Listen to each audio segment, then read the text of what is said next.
Avast ahoy and g'day once again to ye mateys!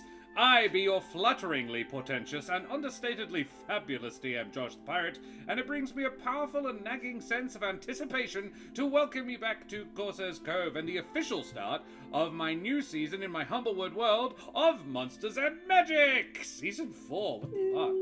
With me, I have my hearty crew. The dazzling Dan Swelto, the prodigious Daria Surname Redacted, the sublime Karen Schlink, and the miraculous Brendan Ellis. So, let's talk about these lovely folks, but let's first say hi to everybody in chat. Katie Wolfsbane says, I don't think I've been more ready for something at 7 a.m. Let's go! Chaotic Goblin, we are doing exceptionally well, Chaotic Goblin. Hey Lilith, hey Laurite. It's good to see all of y'all back here. Thank you for joining us once again. Who the absolute heck are all of you? Brendan. And it's been so long since I got to say this. Brendan, who the heck are you? I'm heckin' Brendan Ellis. Yeah, you are. I am an actor and director here in Perth. And I've just been vibing. I've been waiting in the wings for my time to shine. So now I'm here to burn all of the villages and their thatch roof cottages. Sweet. Burninate everything. Karen, who the heck are you? Hello, I'm Karen. I am a writer and performer. I'm an internet addict. I am one half of Corsair's Cove. You can find me on Twitter at MotherO'Bunnies, where I retweet bunny pictures and get mad about things. Or you can follow me on Instagram at my burlesque alter ego, Miss Lola Moore. Or you can listen to my dulcet tones on the D&D podcast, There Be Dragons, found wherever great podcasts can be found. True that. And some shit ones. Daria, who the heck are you?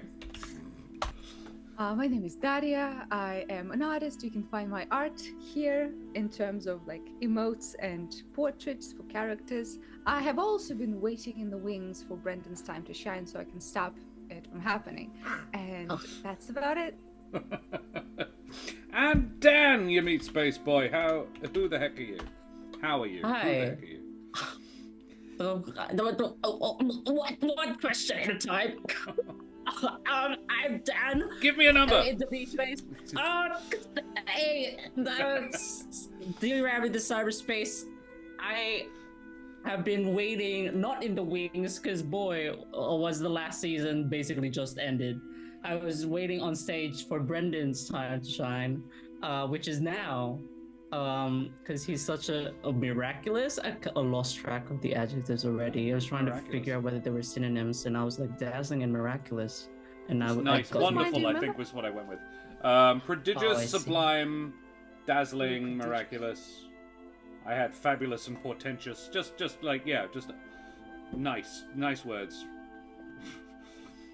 That's it. Oh, Yeehaw Wizard Man fits in that little blurb I did. You can put it. Slotted in there somewhere. Yes, slotted in there somewhere. Just edit this and put that in. Yeah. Wait, hold on. I just read what my description reads. What? I didn't. Why? Why are you advertising? You said that. You said that live. I would never. The great thing is, it's all on the YouTube, ! YouTube. So it's provable. Lies and slander. I believe it. That's very cool, Dario. Like, including the fact that you once fought 3 sharks as well. Like. Well, that's true. That's fine. And Madame and Even Monsieur. more true is the fairy porn thing. Yeah, the fairy porn thing is extremely true. So where's the lie? Is it the part where you'll happily chat about D&D? Is it the adjective that's the problem? Sure, let's go with that. I'm peeved. Hoisted by your own already petard, gone downhill. Robbie Hoodie, welcome, mate. Hey, Bishop Blood, good to see you. Guys, I am Josh the Pirate. You can find me here on my channel, Corsair's Cove, where I run D&D and other RPG systems like Teens in Space and other things. Yes. I'm gonna say it like that every time. You bought Cartograph, excited to play it when it gets here. Hell yeah, Robbie Hoodie. Excellent work. Yeah, Cartograph is dope. And if anybody wants to check out our YouTube video that we did of their game, it's amazing. It's such a good little map maker world building exercise. Very, very cool. Yeah, strongly endorse. If you enjoy my majestic voice, but you think I could stand to tone the face down a bit, I'm also in the podcast There Be Dragons, where I play the infamous and deadly pirate Scan Felspar und his little dragon Rosh. And otherwise, you find me infesting the Twitch space where all D&D and other RPG games are played.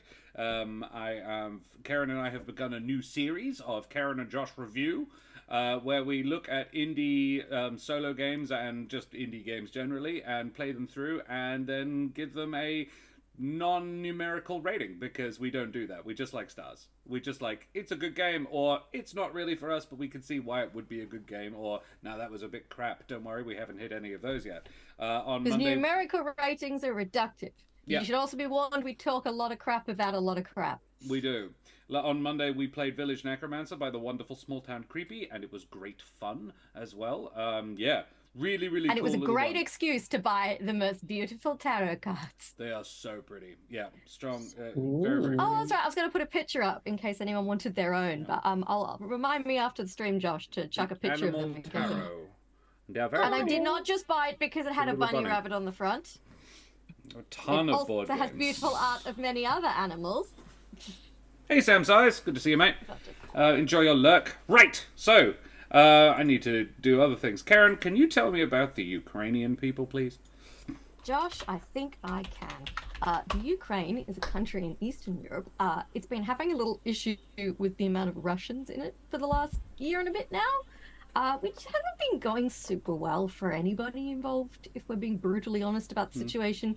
But we here at Corsairs Cove would like to help the Ukrainians in whatever small way we can. So there are 2 links in chat that you can follow out if you would like to make a donation. The first one is for the Emergency Action Appeal. This is a conglomerate of Australian not-for-profits and charities that have all banded together in support of the Ukrainian people. That money goes specifically to support Ukrainian refugees. Or the second link is for the Curious Compendium of Slavic Myth, and that is a wonderful 38-page D&D booklet that you can acquire. It's got creatures, it's got subclasses, it's got a little one-shot campaign in it with a firebird, which we played. It's on the YouTube. You could go check it out if you want a little sneak peek of the content. And the donation required to gain a copy of this aforementioned booklet is £1, which is about $2 Australian dues. And yes, that is our official currency name, and I will not be told otherwise. It says it on the coins. Splendid, thank you very much, Karen. I must also remind our fascinating, impressive, and possibly even astonishing audience to please like, follow, and subscribe to all the things, you bloody champions.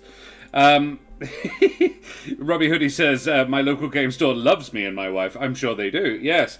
Kickstarter is always sending me stuff. Comment as you said. We have all the exclamation mark socials. Same wavelength. Yeah, I mean, we've been together for a long time. We have the exclamation mark tube of you, and we have a Discord. If you want to come and hang out with us on any of those, you're very welcome to. They're all quite lively spaces. If you want to get the behind-the-scenes news and check out all the episodes you may have missed, yeah, drop into any of those places, see the memes, see the clips from all the Teens in Space. Teens in Space got clipped so many different times. And check out the game of Teens in Space we did. It has been submitted to a bunch of film festivals. I also submitted this one, the one that we did last year, the one that I submitted to the New Jersey Film Fest last year. I submitted that to another new one in Melbourne, the Melbourne Web Fest. So we'll see how that does.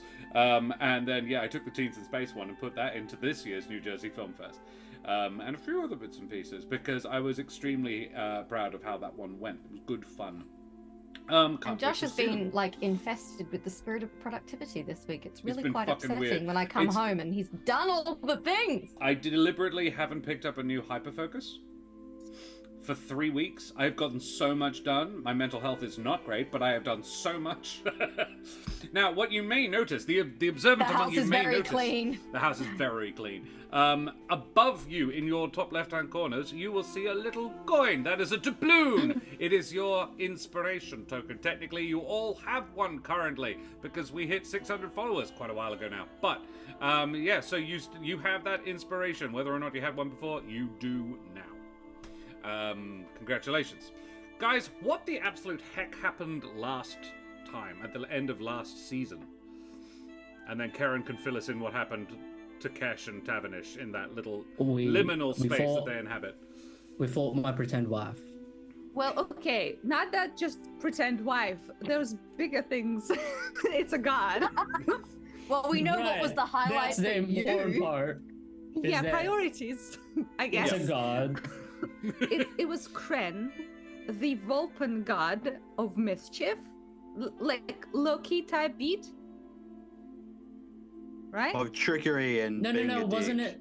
Wasn't it like the Yes. other bitch? Like not Kren, but The one you somebody fought was that's like- Menzoloth. Yeah, that. Yeah, Menzoloth, and then Menzoloth. he's like, "Ha, she sucks." Anyway, I did my thing. Like humble folk will now rise up and get their shit done unless you stop them. Which, good luck. Yeah, because this is the good thing to do for true equality Yeah. Yes, True to equality. happen. it turns out One for Kren blood. had been posing as Titan. Titan, and so Kren had basically founded the bird cult, but Kren didn't want the bird cultists to win. It was all an elaborate bunch of bullshit. Yeah. It So was they a- still it was a crazy technically ruse are to... an issue. Very much so. Kren has set it up so that the Humblewood, the humble folk, are incensed to the point where they will rebel. Where they will rise up, and through your actions, you have in no small part helped with that, which he took a certain amount of glee in telling you, and there is a decent chance that even if you do not involve yourselves at all going forwards, the humble folk will still prevail. But he put it on Kesh to, if you want to stop this, if you want to stop the war, you could. So yeah, he sort of left it to her, but he did leave on a very irritating and enigmatic final line, which was, Menzoloth wasn't lying. Armies are massing, and not just on the plane of air. The choice is yours. Menzoloth was talking about the wood must be united to fight off the plane of air that's coming. It's not just the plane of fire. Yep. And Kesh actually got an insight into why when she talked to Hath. Which I suppose we should jump to now, because we basically had the fight. Kren turned back into a statue after giving Tavernish a little pearl, a little black pearl, which he could squeeze and talk to his son for a little while with. So Kesh, what happened after that? So after that, Kesh tried, like with dogged determination, not to have an emotional breakdown. I think she did very well. And after she'd kind of got a grip on that, she hurried the crew out of the creepy temple and the house of the dude that we don't want to get caught in. So And got us back into our secret hideout within the Elder Heart. And then I was like, I know we need to talk about this, but I'm in a very fragile emotional place. I'm sure some of you guys are as well. So I'm going to suggest that we just all have a sleep. And just... everyone agreed. And everybody agreed, miraculously. Well, like actually- they weren't there to argue with me. So everybody went to bed except Tavernish, who was wrestling with a decision that he had to make upon receiving this gift from Kren. And he decided that the best thing to do would be to wake Kesh up at like 1 a.m, which she didn't super appreciate, but I think was very good about, all things considered, especially given that every time I'm unexpectedly woken up, I'm now covered in bugs. You were given But at some least cheese they- by a Welcome. cockroach. Yes, a cockroach brought me some cheese as a snack. It was weird, but I still ate it because cheese is cheese, y'all. And Tavernish basically gave me the breakdown. Well, he didn't really. He said he needed to go do something. He said he needed to take I think he told me he needed to like a trip into death, and he needed someone to witness him. And he decided that I was the person he was gonna trust with that. And I was like, okay, when do you want to do this?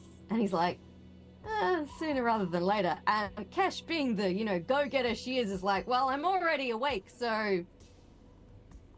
Let's We're do doing it now. live. Yeah, Let's do doing it it now. live.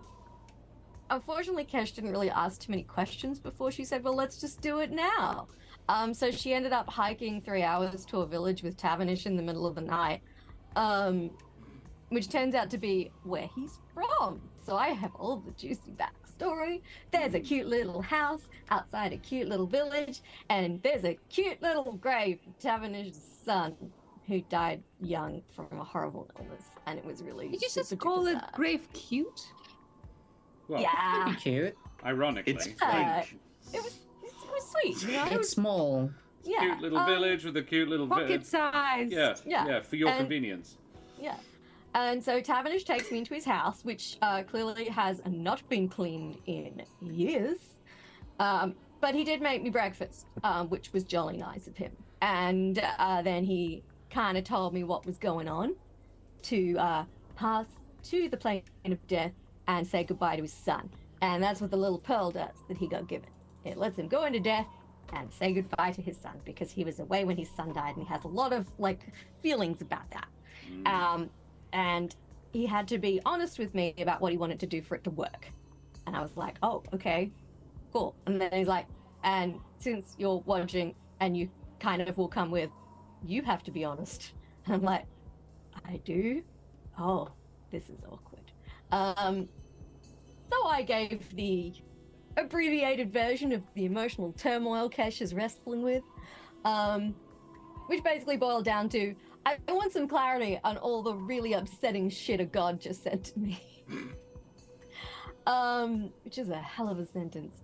And then we went outside and we went to the grave, and I can't remember exactly what we did then.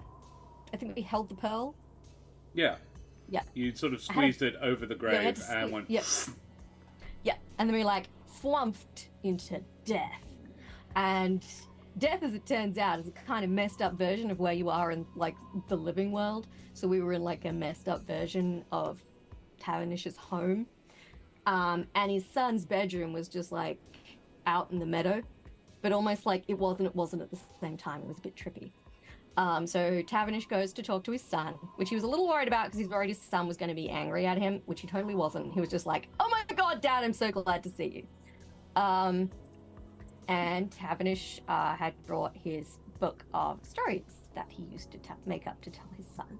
And so he tells him some stories and they catch up. It's all very sweet. And I'm feeling a little awkward just kind of standing on the edge of this field that's also somehow the outside of the bedroom. So I go for a little walk over a bridge, and there's a river, and I look in the river, and there's stars. And there's a particular constellation that looks awfully familiar to a raccoony girl like myself. And then the stars become a raccoony sort of thing, and then the god Hath has come to talk to me. Oh. No biggie. I've just accidentally set up a little old chit chat with Hath, who is the god, the Mapatch, kind of. Yep. The Mapatch and Maranthone. What is he the god of, other than the Mapatch? They are the Mapatch of stars and secrets. They are kind of a trickster their own self, but in a different way. They're a much more positive force, generally speaking. wholesome pranks instead of ones that just make you want to beat the person who pranked you into a pulp. Yeah. Like someone whose name rhymes with pen. I don't know. So Got me him. Roasted. So me and Hath have a rather lovely chat, actually. Hath's very sweet. He's very proud of me as a representative of the Mapatchian people. And actually gives me some pretty solid tips on what Kren said to me. Mainly that Kren was essentially being honest, but they weren't exactly being as clear as they could be, which was deliberate because they want me to make certain decisions based on what they say to me. So Hath is basically like, they're trying to make it into a black and white choice, and it's not. There's a gazillion options in between these options that have been presented. And you can choose whatever one you want because you have free will. And Kesh is like, dope, that's a relief. I was getting worried there. Yeah, so we hang out and before they go, Hath kissed me on the cheek. And now I have a little constellation sparkling on my face. Don't know how long that's gonna last. But I've basically got a glitter tattoo, so that's cool. And, buoyed with new energy and, determination, I go back to find Tavernish, whose son has fallen asleep in his lap, which is adorable. And I feel really bad about telling him it's time to go. But, they say goodbye to each other. The little boy wakes up. The little boy wakes up and he's like, farewell, I love you. And then he totally drops a bomb on Tavernish just before we blamp back out of there, which was like funny but rude. So basically he just kind of implied that Tavernish's wife has been meeting with people that Tavernish knows. Was that it? No. She's the reason Tavernish got tapped to do all the things that he's been doing. That's it. When he received the letter from some mystery person to go and do the initial job that then caused him to wind up meeting you guys, that was at his wife suggested to that person that he'd be a good one to do that. I thought she's super dead. No, his wife's not dead. His son's dead. His son's dead. His son died while he was away at sea, and when he came back, the wife was gone and the son was dead. And he hasn't seen her in like a decade. And he figured it was because she was mad at him for not being there for the kid. When he was out trying to make money to buy medicine for the wasting illness that their son had. Complicated situation. Yeah, no one said he was necessarily rational about this. For clarity, Hath's alignment is chaotic neutral, technically speaking. They are the domain of night primarily. That's their main domain. And the dogma is be crafty, be cunning, be careful. Death is everywhere, but heed my words and you can evade its grasp. So it's sort of craftiness more than treachery or like cunning. Cunning is the word. Tavernish's wife cursed Trish. Surely. Oh no! What a twist! That would be a great twist that I am considering now. But anyway, we go back to the plane of the living. We go back to Tavernish's house to kind of regroup before we leave. And Tavernish leaves because we could tell from kind of stuff that had moved in the house that his wife had been there at some point. So recently? He leaves a note for her saying like, I'm going to come back here every couple of weeks, and if you want to see me, maybe leave a note or be here. That would be cool. And he tells me if I ever need to his help again, that I can leave a note here as well, and he will come and help us with whatever we need help with, because by traveling into death with him and witnessing him at his most vulnerable, I might be his best friend now. Which is a little sad, and Bristlehorn's probably a bit hurt, but yeah. Yeah. But it was nice. He gives me a hug. He's a thick-headed lad. Wait, who's Bristlehorn? Some dude. Some dude who... We don't give a shit. Yeah, what the fuck is that doing? Some character who has no impact on this current narrative. And yeah, so Tavernish goes his way and charitably leaves me alone in his village several hours away from the Elder Heart that I now have to walk back to and sneak back into. You'll probably get back by about lunchtime. If you make a reasonably good pace, which you probably would. You are a ranger in a lightly forested area. This is like your ideal terrain. I'm in my zone. Yeah, very much so. Watch me scamper. So yeah, that is what happened last time. Hey, by Firelight, good to see you. Yeah, so we return to the Older Heart. Mateys, may your adventures take you beyond sewers and basements, and no angelic beings alert you to potential inter-Palinar wars. As tremulously at first, and then with mounting heat and passion, we head into the Humblewood. So, Oh my God. we return. Does it feel good, Dan, to be back with heat and passion? Yeah. We return to the Older Heart and the super secret hideout of the gang. It is early morning, mid-morning when you guys wake up. And I say you guys, I mean Bennick, Julio, and Eric wake up. Yeah. Who would wake up first? Maybe Julio, trying to like get feel some like sense it's of Julio. normalcy to like cook breakfast for people and stuff. Sure. Probably finding on the kitchen counter a quick scrawled note from Kesh explaining that she's heading off with Tavernish to do something. She'll be back. I think she said I'll be back by nightfall. If I'm not back by nightfall, then start worrying. Don't worry till then.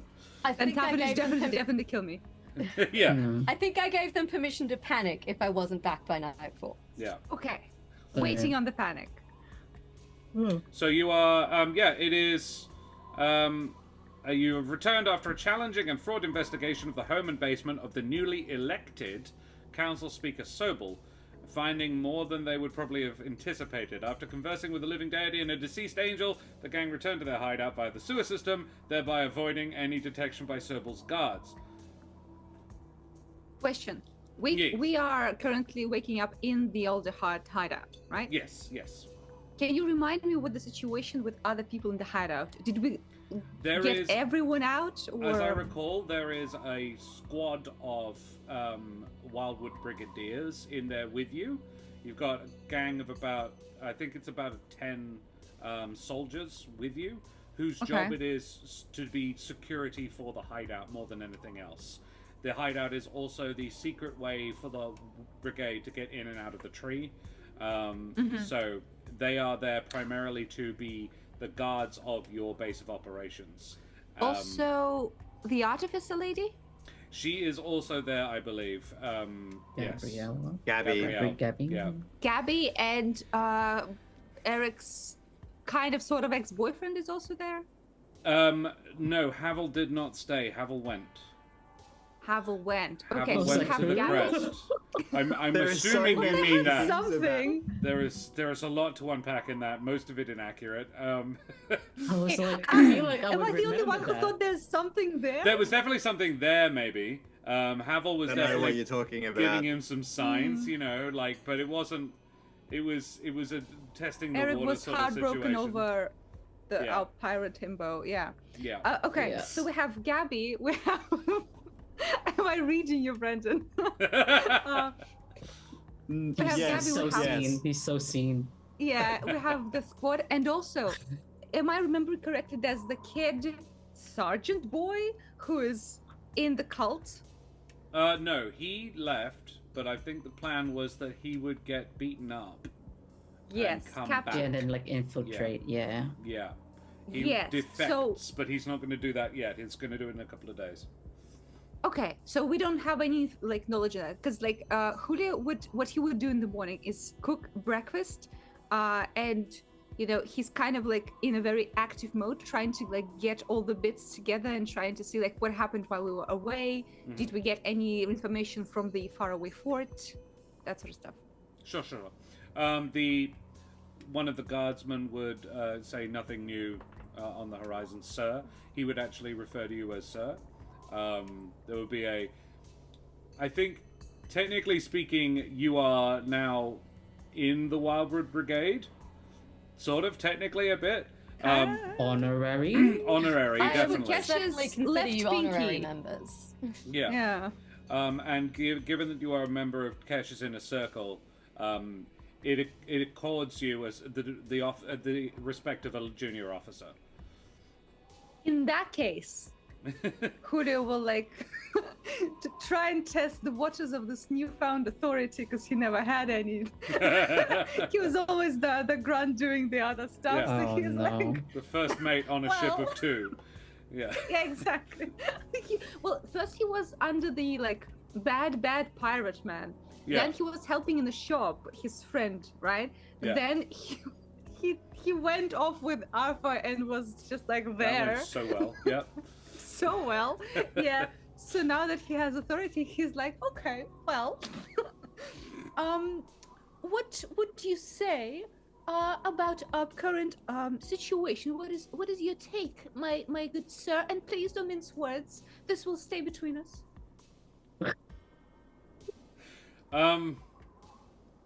He looks a little awkward,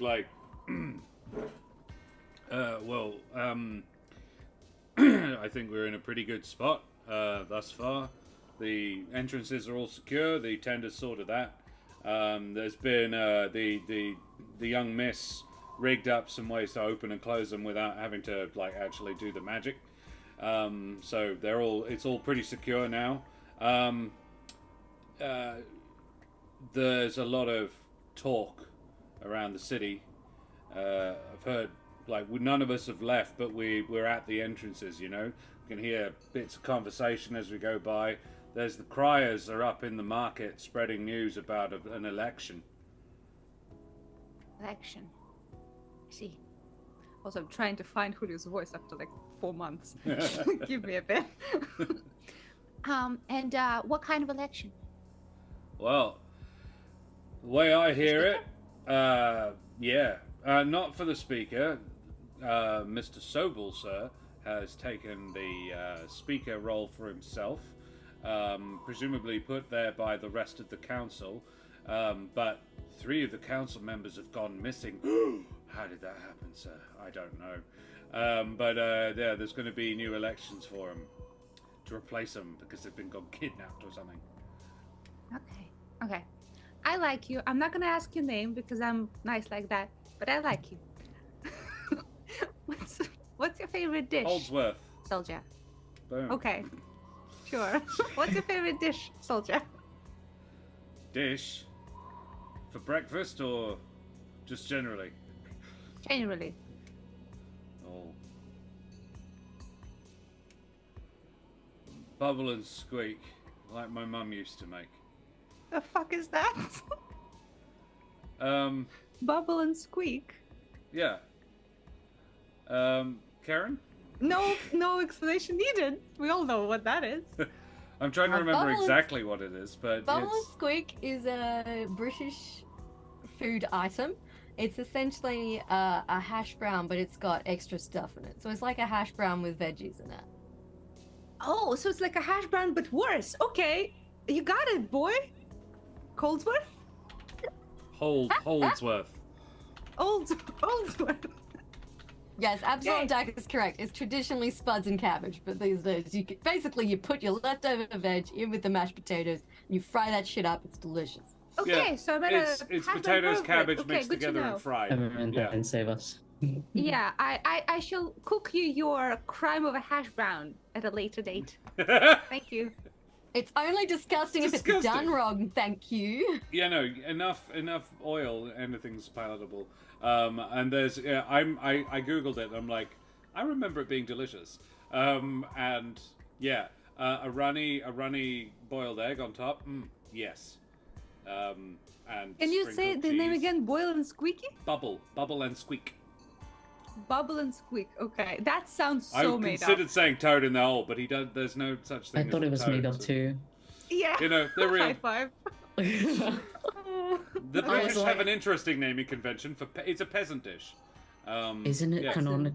Isn't Julio like an S tier cook? Yes. Yeah, he can I feel do like it. that. Oh, I can do it. I'm not gonna Julio be would happy definitely about know what it is. Well, Yeah. for sure, In you're the just gonna rock. be like, yeah, cool. it. Yeah, sure. Well, with that knowledge, I will try to gently wake up Eric and Benek by wafting the smell of breakfast food in front of their faces when they sleep. It takes me a hot minute as I'm dreaming of just being surrounded by delicious food. Yeah, protein, eggs. That'd be Eric why, always Lorite. uses- The Lorite says cabbage squeaks when you fry it. So that'd be why, because it bubbles and squeaks. Oh. It cries out in Yeah. pain. No! Why exactly. would you do this? I have a Even the wife. food Yeah. complains in the UK. Yeah, checkmate, vegans.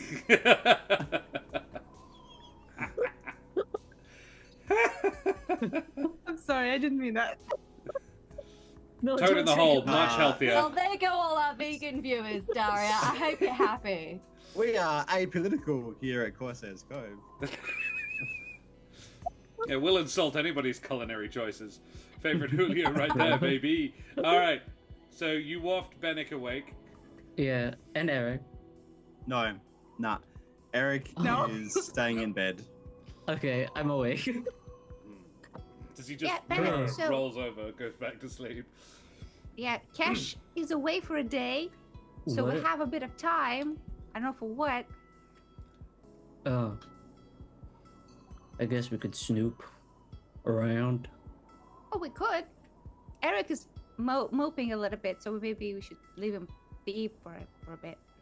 I kind of like lean in conspiratorially with my hash brown, like, do you know why? I mean, it's Eric. He hasn't burnt anything down. I mean, he burnt stuff down like yesterday. Is that the problem? Listen, Just sitting there, Eric is lighting a things line down. of small fires. He's like, must. Yeah, I would hope that a bit of friendly arson would pick him up a little bit. But honestly, Eric is just a pouchy boy. There's a lot happening, and he's been mentioning some stuff about his family recently as well. He really thinks that they're like deep into the cult, which probably is true. Yeah. So, but there is an election happening outside in the city. The guards, the hash brown pervert told me. Oh, which one? Holdsworth? Yes. Okay. You all know Holdsworth is a hash brown pervert. Yes. Never shuts up about bubble and squeak. This motherfucker. Yeah. So, if Eric wants to, lie in the press a little bit, we can think of something to like get some information, maybe. I'm also a little worried about that kid who like decided to get beat up for no reason. Like no one asked him to, but he said no, I will. So like maybe send him a message. Sure, but wasn't like part of his plan like not in like a couple of days still? I mean, I can. It's a new day, new spells. I just remember that you are the one with all the messages, and it's so good that you are with us. We'd be so lost without you, by the way. So, new day, new opportunity to contact people. Yeah, I can do that for you. It's not like I'm leaving anytime soon. Yeah, it's not I like that's cannot happening. imagine what Would be would- Schitt's Creek without a paddle. Yeah, exactly. I'm glad that you appreciate my magic finally, Julio. Yeah, remember that foolish time when I said, like, what do you even do? Now I know what you do. And I respect it, and I love it. Yeah. It's not technically my area of expertise, but it's fine. It's fine. It's fine. Magic is useful, to say the least. You're right about that. Oh. I send a message to... Well, wait. What should I say? As I'm like halfway to casting. Oh, okay, how I many don't even messages remember do you what his have? name was. Yeah, I Yeah. personally don't remember. Because I feel like we need to contact a few people, Okay. but, like, how many do you have? Let me actually properly long rest. There's the button. I was like, what? Where's... No, don't reset it. Take the line. I can do it 5 times. 5 times. Okay. And maybe we'll save one for Kesh, because your note said Absolutely. like at nightfall, so we'd probably like try and Yes. contact her then. Yes. Well, okay. I think you mentioned last time. Oh wait, I mean, yesterday. hold on. If I also take, yeah, you can do it 5 times and still have one for Kesh if I rest Okay. for an hour for the day. Yeah. Well, here's my question, right? We know that your magic school is powerful people, right? Yeah, they did say that maybe like I shouldn't go back there like in recent like memory. Probably because there's some cult shit happening there too. Yeah. So like, with all this new information and with the election happening right now, who do you think we need to contact and start, planning things with? Because I want to have something ready for Kesh when she comes back, because I feel like she's gonna be like very worried and putting everything on her shoulders, which is very fair. She's the boss, but also like maybe we can prepare something for her when she comes back. Like, look at this, we've thought of things. I mean, that's a good idea. I don't think. Yeah. I think within reason, the avium's supposed to be not interacting with the politics of the Alderhot. Though they am to say Ravania is like a snoop. So if anybody really like knows, it's him. Yeah. He's very tired though. I don't want to like pester him. He got like absolutely blasted when he tried to like scry and connect between like a couple of the defenders, Jude and Helvig, I think. Yeah, and then it like some feedback Wait, fucked him up. he would know something about the elemental plane of air. Remind me why that's important. This hash brown's really Because good. the army is massing in the elemental plane of air, because that's what the bad god told us. There are Kren armies. did that. I Menzoloth stopped was paying like attention after I saw my wife. Understandable. Everything just left my brain. Yeah, Okay. so it seems like there are armies amassing on other planes that will attack the woods, and that's part of the reason why the gods are also like weird about it. Oh, that's pretty bad. I'll probably contact the dean. He's better at delegating than I am. I'm sure some people in the Avian probably know the elemental planes better than he does, but then you can just like talk to this other guy instead, you know? Yeah, the thing is, like, even if Avium is also infested with the cults, which is a possibility, we don't know, but even if that is true, I would say having this information disseminated for people who know planes is still worth it, because the cult is not affiliated with the armies. They're kind of doing their own thing. So even if they find out, that might in fact be of help to the wood, because, well, they're doing the wood thing, right? Yeah. Okay. So let me write this down so I don't forget. Talk to the dean about elemental planes actual army in the plane of air. Yeah, like, what's up with that? What do they want? Invasion? Yeah. Okay. So that's the dean. I have 5. So we have Dean. What else do you think is important? Did you really want to talk to that kid? See if he wants to commit to that plan? I'm just worried that he's dead, but it's up to you, really. He won't be dead. I cannot remember his name, and my notes are gone because my hard drive died. Oh no. Yeah, it's currently at the shop. We're trying to restore it, but yeah, so I would have to like go back in the YouTube and find it. Make copies. Yeah. Make copies. Yes. Yes. That was Always my got backup drive. data, There's- people. I'm sure there's someone in chat who will. Yeah. I'm giving it 10 minutes. Okay,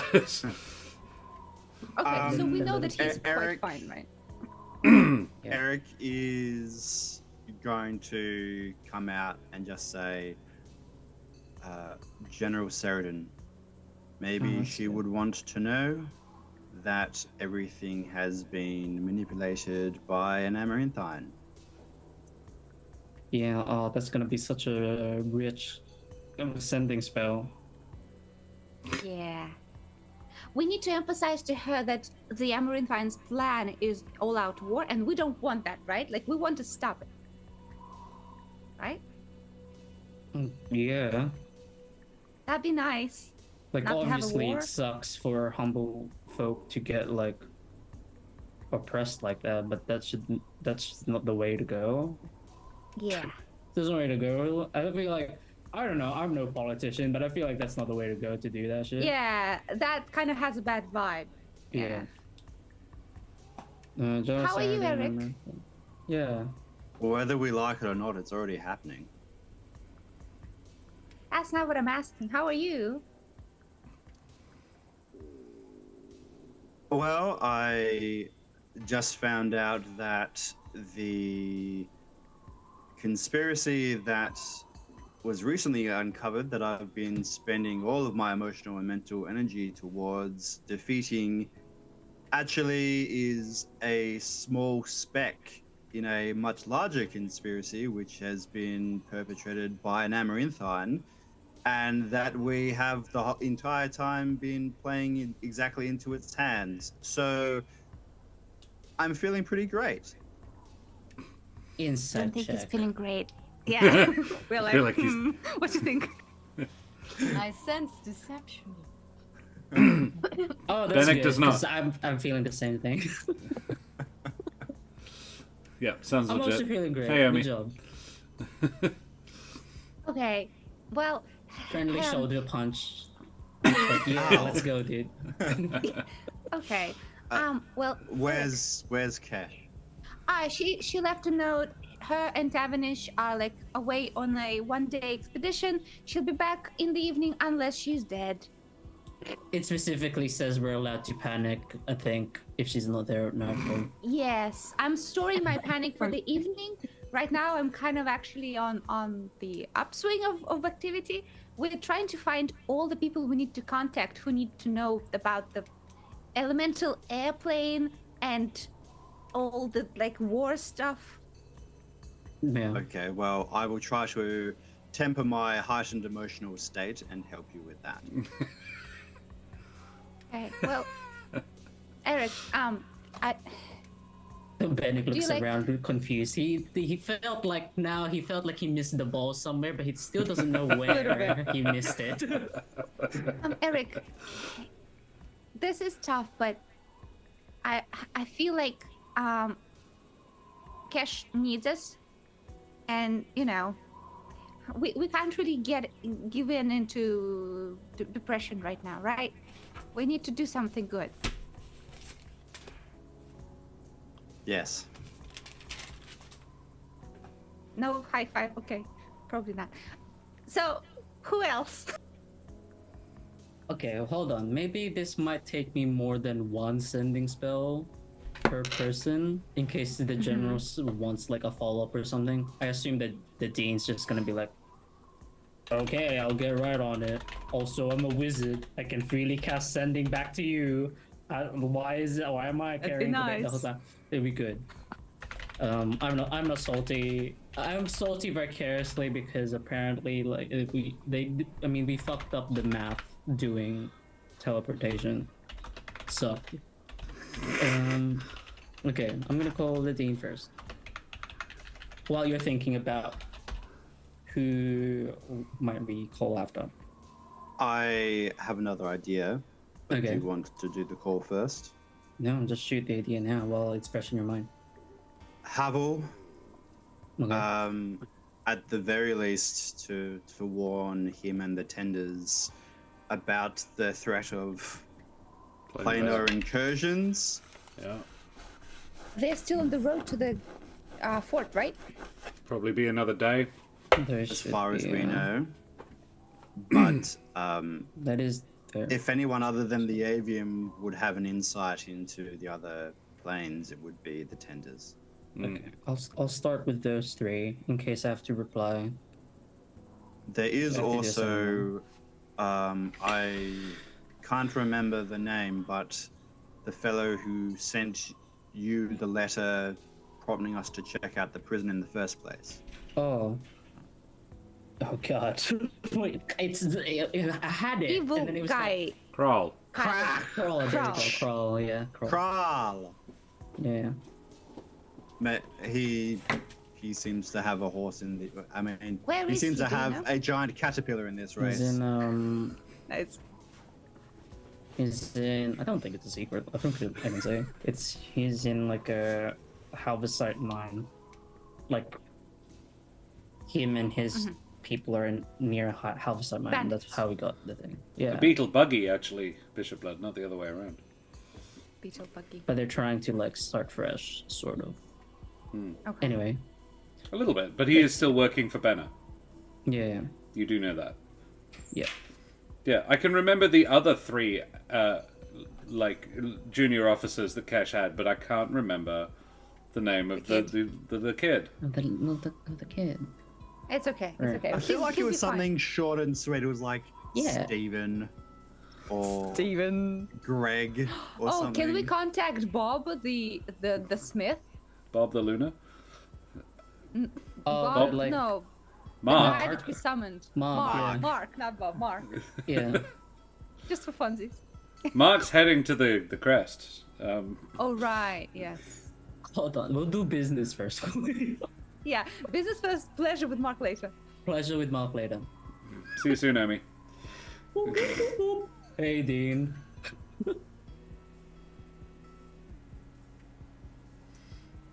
Possible invasion. Great. Bye. Done yet, Dean? Forwards. Building Bye. in plane of air. Refer to expert. How to prepare or prevent entirely. Please. Thank you. How are you? Hey, Crispin Crunch. Good to see you, mate. I I also hyphenated thank you, so it's just how are, technically. How are you? Very well. Yeah.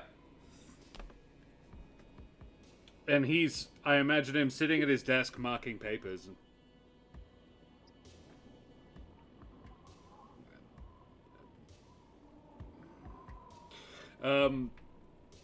Hello, Bennick. Nice to hear from you. Palinar War, is it? I'll get Rusty on it. He's the specialist on plane of air. Is there a rush? Time frame? Also, I'm well, thanks. You? Cult says hi. No, not that last bit. Oh no. Oh yeah. Pro call. Oh, did we ever get a time frame? He just got back to me. No time frame. He just said the army is amassing and not only on the plane of air. No time. I mean, one would assume that an Amaranthine would understand that this civil war would not be resolved overnight, and they seemed That's right. content with the fact that it would still have time. Yeah. So, who knows when it comes to the Amaranthine? Okay. I'm gonna send another one to the dean. Uh-huh. I mean, Yeah. that's probably what we need checking out to determine what activity is happening on the other elemental planes, so we can determine a time frame. And the person you need to ask that to is Ravanya. Yeah. Like, you can ask the Dean and he can ask Ravanya, or you could just Yeah. ask Ravanya directly. I have so many sendings. And you have It's to be gonna able be- to it's gonna tell be the the Dean Dean. how you feel. Yeah. Is there a reason you're not Heterodox. contacting Ravanya directly? Is it because you have like sexual tension or something? Or No. No, we don't. He has massive That class, sounds so No. believable. massive No. class regret. Yeah, I have fast regret. I should have taken divination. And he keeps rubbing it in my face. Yeah. Heterodox, thank you very much for the follow, you bloody champion. Avast, matey, you wee scallywag. Good on you, thanks for joining us. Yes, he does. So, the Dean, again? Yeah, the Dean again. I might have to contact Ravania separately, but the Dean asked me a question and it's just rude not to answer. Troubled. Complicated. I'll send letter. No particular time frame. More information, Ravania. Question mark. Yeah.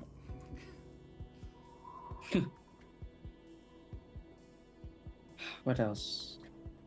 What else am I supposed to say here? Kisses. Kisses. XOXO. Maybe other planes. Yeah. No. Possible other planes. At least not immediate.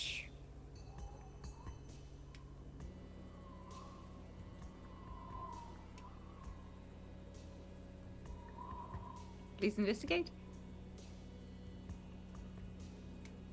Please investigate. Love you. That's it. And you hear What back. you wearing?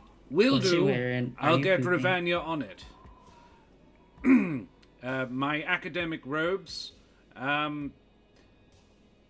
I've heard nothing about the other planes, but we don't keep a particularly close eye on it.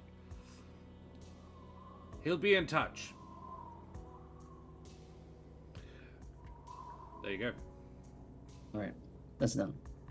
General Sarada next.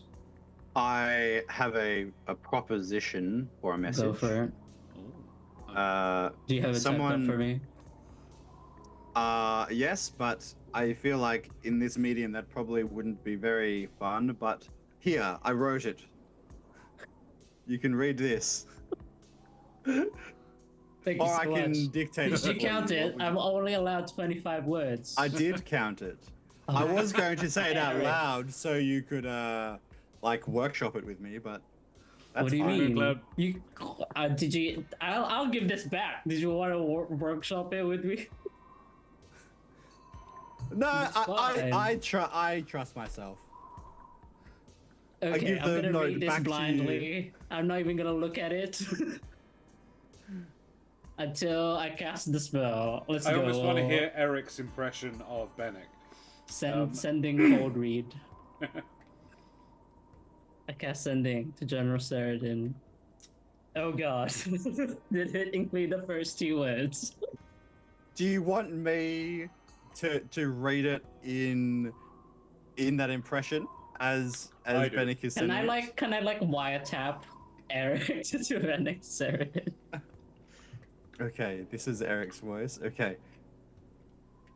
General Saradin, we spoke to Kren. He orchestrated the cult and proceeding war. Claimed army amassing on plane of air as well as the others. That's pretty good. No kisses. No room. I'm all about business. That was pretty good, Brendan. Honestly, I've it's, been I think practicing. better than I could have done. Pretty close. Now I'm It's trying to hard remember her voice. trying to be two different characters at the same time. Is it?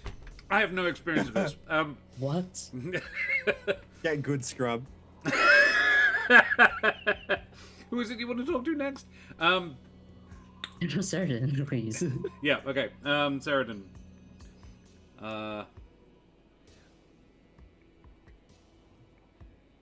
And yeah.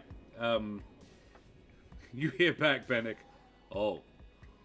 That is not good. Thank you for this information. I will see it is used quickly. I have had updates and reports. The forces are moving all to the crest. Give Kesh pat on back. Oh, okay. I was gonna say like Kesh isn't here. Kesh isn't here.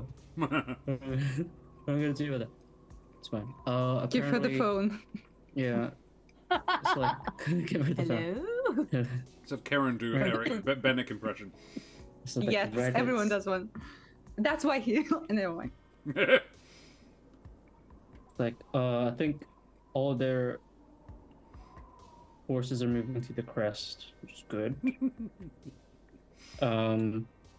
She's gonna act on that knowledge. I don't know how. Just that she is.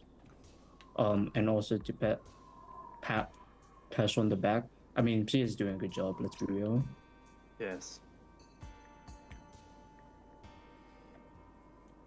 Okay. Well, What's that? Havel next. Yeah. Oh, sorry. When Sergeant said army is coming to the crest, they're saying our, right? Good people, not bad people, or bad people also. I don't think he knows. I don't think He Bennett wouldn't knows. necessarily know, but then what she, rather than wasting 3 words on saying or 5 words, give Kesh What's a the pat on the vibe? back. She might have said, I don't know, maybe hurry up the arrival of your forces. Okay. Might have been a little bit more stress than, oh great, another great information. Yeah. Sweet. Just making sure. Just speed it up. Yeah. Cool. Right. Havel.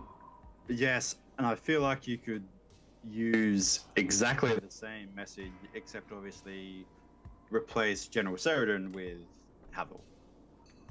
Then you can Then you have get a room word for kisses. Yay. No, I'll just say 10 to Havel.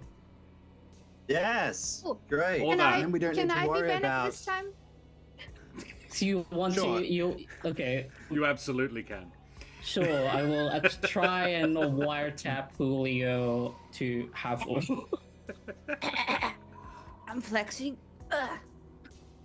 Hi, Havel.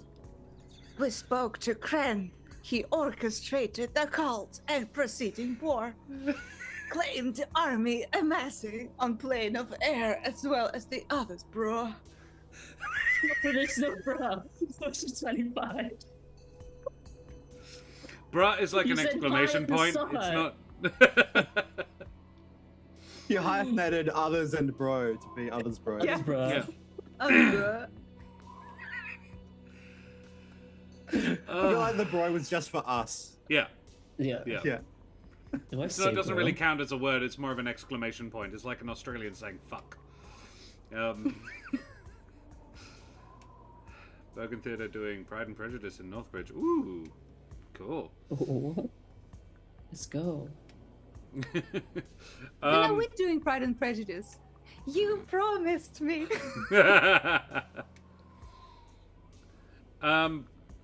Yes, cool. Havel sends back. Oh, great. Off the top of my head, I can't think of any thing I've heard about the plane of air relating to a war. It's not really our thing.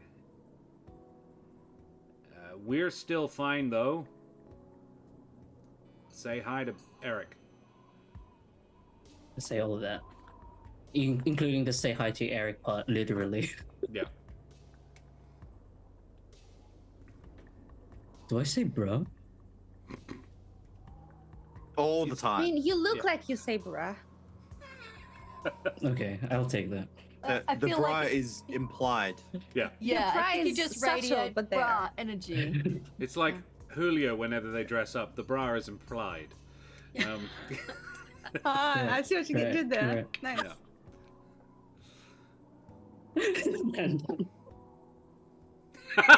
Bishop Blood. My- I didn't know Julio knew Dude Can't. Thieves can't, dude can't, fuckboy can't. I have all of it. Druidic Can't. Yes. Yep. Fuckboy Can't. Okay. Is that your Fuckboy next one can't class? is just saying Fuckboy? ha every sentence, you know? He I'm already pretty is. sure there's a subreddit on fuckboy. Yeah. Fuckboy Can't. Great. Yeah. That's Cool. 4. I can contact Crawl. I think maybe we should wait for Kesh for the rest. Maybe she'll have some more good ideas because we have some like preparation, but Sure. yeah. I'll do a short rest to get another sending back, but sorry about yesterday. What do you mean? Why would Like- you be sorry? I felt like I really didn't do much when we fought Menzoloth. It's just that you know, it's just getting hot in here. Bruh. There's That was my wife there. I mean, I know it wasn't her, but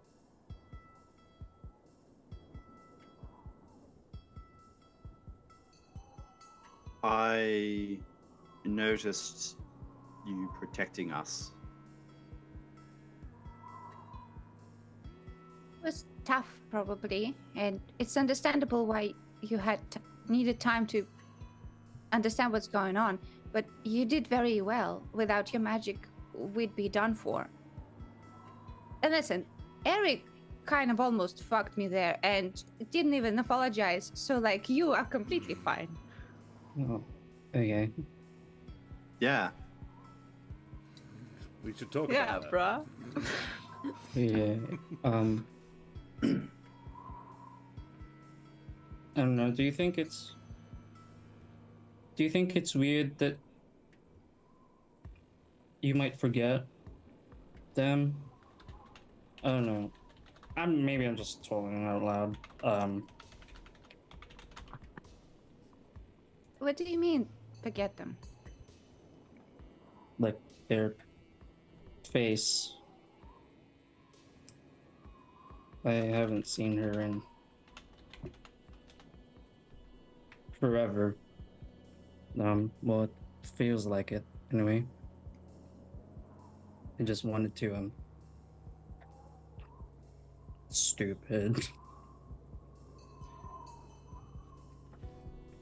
You know, there was something that I picked up in my time with the tenders. We are at least more spiritual than my family was. And I remember hearing that people die twice. They die when their body expires, but they only have their second death the last time that their name is said. So as long as you keep her memory, then a part of her will always stay alive. Hmm. Also, Benek, I can't say my wife died, so I can't say that I understand fully what you're feeling like. But when I, got separated from Raleigh, I always felt like part of me was missing. But things like that, you are never stupid for feeling the hurt. The hurt means that it was real.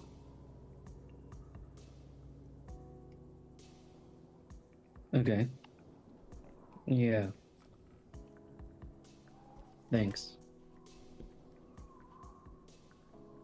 Speaking of while I'm on this train of thought, are you really good, Eric? He kind of like puts his hand awkwardly on your shoulder about the Ashbourne thing. I know your family's like Earl. I was almost about to say the C word. Bennett, Go on. dude, the energy. Wash I can't. your It's mouth. illegal. Imagine. Just imagine it. I know your family are all shitheads, but I mean, I just thought of that on the spot, and I feel really bad because I feel like you're hard committing to it when it could be better.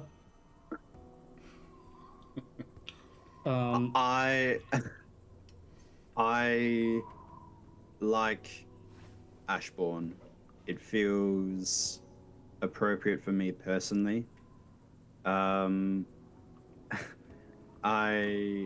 That was why I was so enthusiastic about it. Whether or not the rest of you feel any particular resonance towards the name is up to you, but at the moment I have complicated feelings towards my family and their name. Understandable. And at this point in my life, I feel more like Ashbourne than Shadowmold. He visibly, no poker face. Bennick visibly melts. Oh. He's like, Aw. Does that mean it's that fine. Bennick is technically your dad?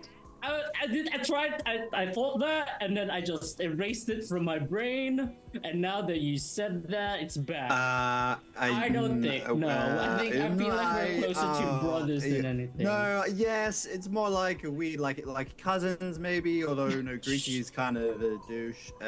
No, in... Maybe less family thing. It's not like a family thing, because you have bad association with family shit. Well, not to sound cliche, but it's a found family, right?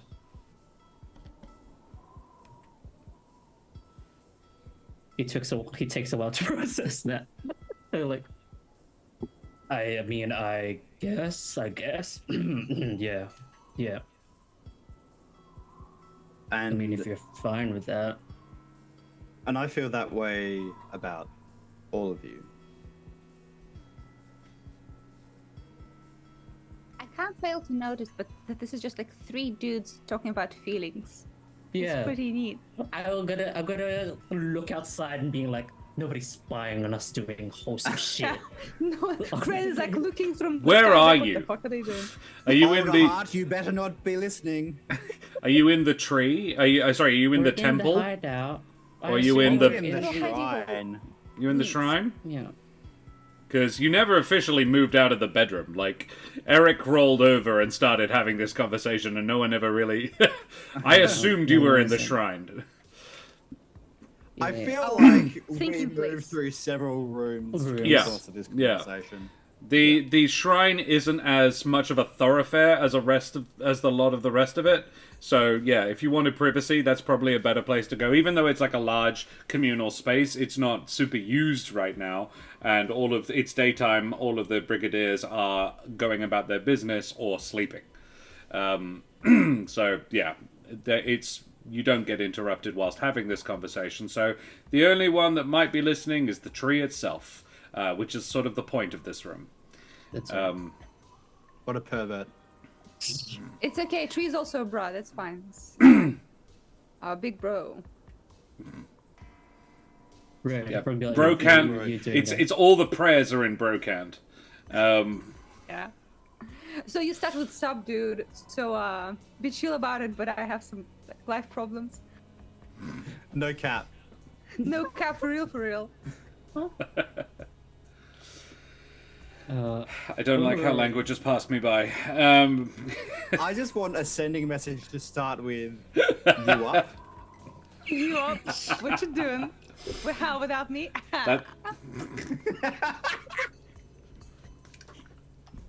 It's uncanny how good you are. Years of practice. Okay, DM, I'll save my sending for later. yes. can you remind me, is Gabrielle, did we leave her with a project? Yeah, I think the project was making the doors open, like without having to cast a spell every time you did it. Yeah, great. But she does now. She's probably I- sleeping off that effort. Yeah, I'm not gonna wake her. I just wanted to a reminder of whether she had something to do. No, I don't. I think she's finished, but is recovering. She made the bow. Did she make the other thing she was making? Sorry, my brain just error. What was the other thing she was making? Was it clear cloak or whatever? Was it something for Eric? Oh, I think it was the necklace. Something... Yeah, necklace. Yeah. I think she did. Did What was it? Julio get that? I straight up It was cannot like- remember what it was. Yeah, Was hang on, it was it's like in a my notes. teleporter, right? I didn't get anything. I have nothing. Was it like a Misty Step amulet sort of thing? Yeah, Yeah. hang on. It was I the think Kesh had it. Slipsteam necklace, aka the MILF magnet, aka the Fog Jaunt necklace, gives the wearer Misty Step and gaseous form. I forgot Ah, about the right. names. My bad. I wrote down all the alternate names. Glad it came in handy. Yeah, thank you. I really Kesh had appreciate it, that. right? Yeah, Because yeah, she needs to same. have like distance. Yeah, Yes. yeah. So Kesh has that. I will create it and put it in your character. But not right now. Oh, I think. Was there That's it, anything you right? wanted to do before Kesh got back? Would you do anything else before midday? Like, would you go out We into just the marinate city? in the soup of emotion. Yeah, Yeah. yeah. We can play There's some more board to discuss, games. but we should wait for Kesh to get Yeah. back. Yeah, Are there board games here? We play board games. sure. Yeah, there's definitely a board games corner in this as well. It's all like organically generated tic-tac-toe and Scrabble. Nice. Oh, the shit ones. Damn. Well, Wow, salty much. they all had to be grown out of leaves and bark. You know, there's a couple of sets of polyhedral dice, but you know they're all wooden. Zero carbon footprint. Yeah, Board yeah. games. Oh, I thought of a joke while we're doing Scrabble. Okay. What does a dog do in the tree? The fuck's a dog? Yeah, what are you talking about? What's a dog? Fuck. do you mean a giant beetle? Yes. What does This it? joke will not work. What does a dog do in the tree? Okay, what does a dog do in the tree? It barks. I don't get it. Giant beetles do But bark. beetles don't make sound. I hate it here. That joke would kill in Barovia, but here they don't know Yeah. what dogs are. I am underappreciated as a comedic genius. I need to go to Barovia. Goodbye. Using that term feels a little racist. Wow. Yeah. Dog. It's DAWG. Hey, dog. Oh, this is a Oh. bro thing. It's a The bro bros can thing. bar. Oh, yeah, I get it. Yeah. Oh, very funny. I hope Kesh comes back quick. You guys are doing great. I think we will there go for a quick little breaklet. The Lorite just redeemed an NPC name. Hey, Fate of the Dice. Good to see you, mate. My face hurts now. Yeah, we'll have a quick little break. Be back in 5 to 10. Bam. See you very soon, everybody. Bye.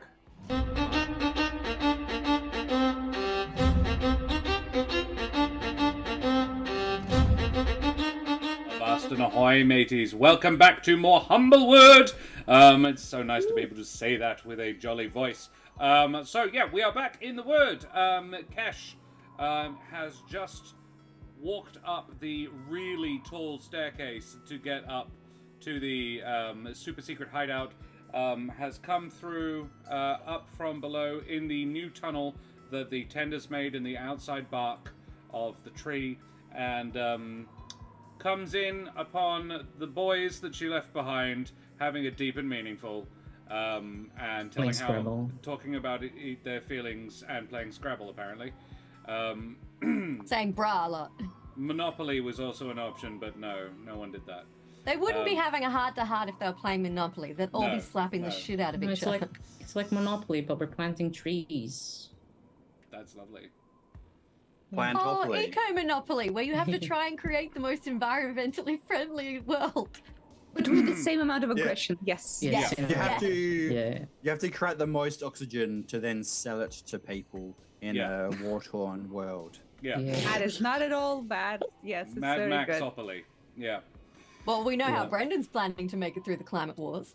Settlers of Everden. Ooh, yes. Ooh.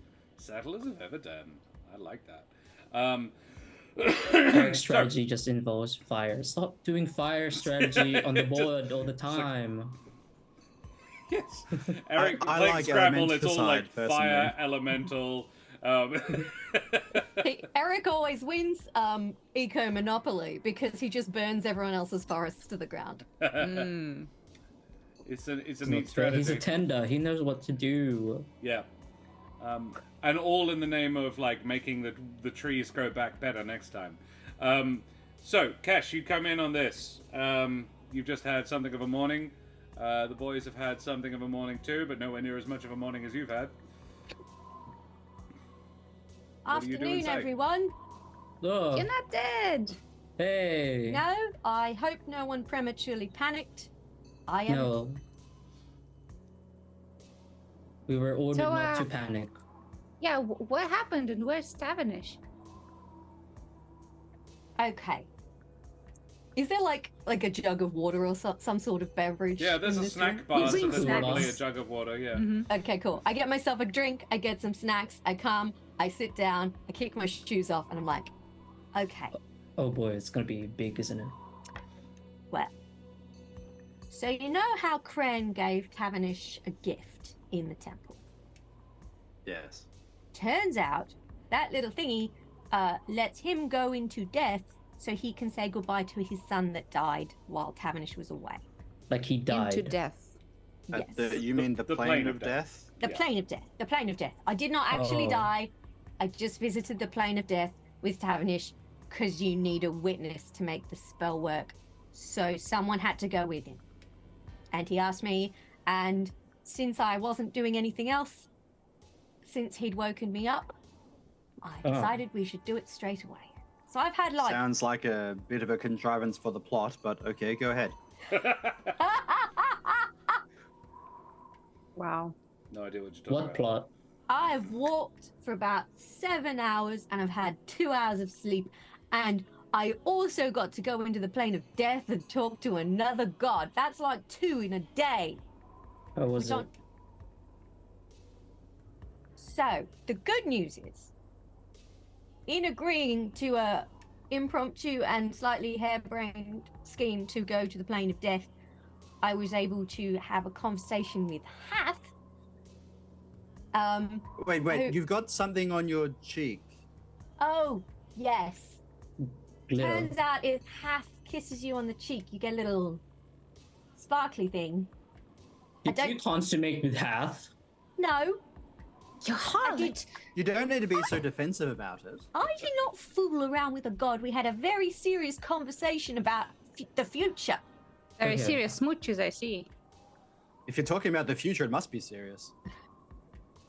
Yes, me and Hath are going to move into a riverside cottage together and live happily ever after. You're on So your that's- own. Does your smooch do anything?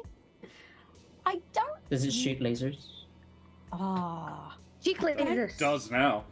Can I like touch my sparkly face mark and like kind of try and see if I sense any like? It's sort of in the fur. It's like a pattern in the fur. So it's more like, it's not so much that your face is glowing, it's just that there is now a white star shape or several star shapes in your fur. So if you mussed it up, it would become just a blur.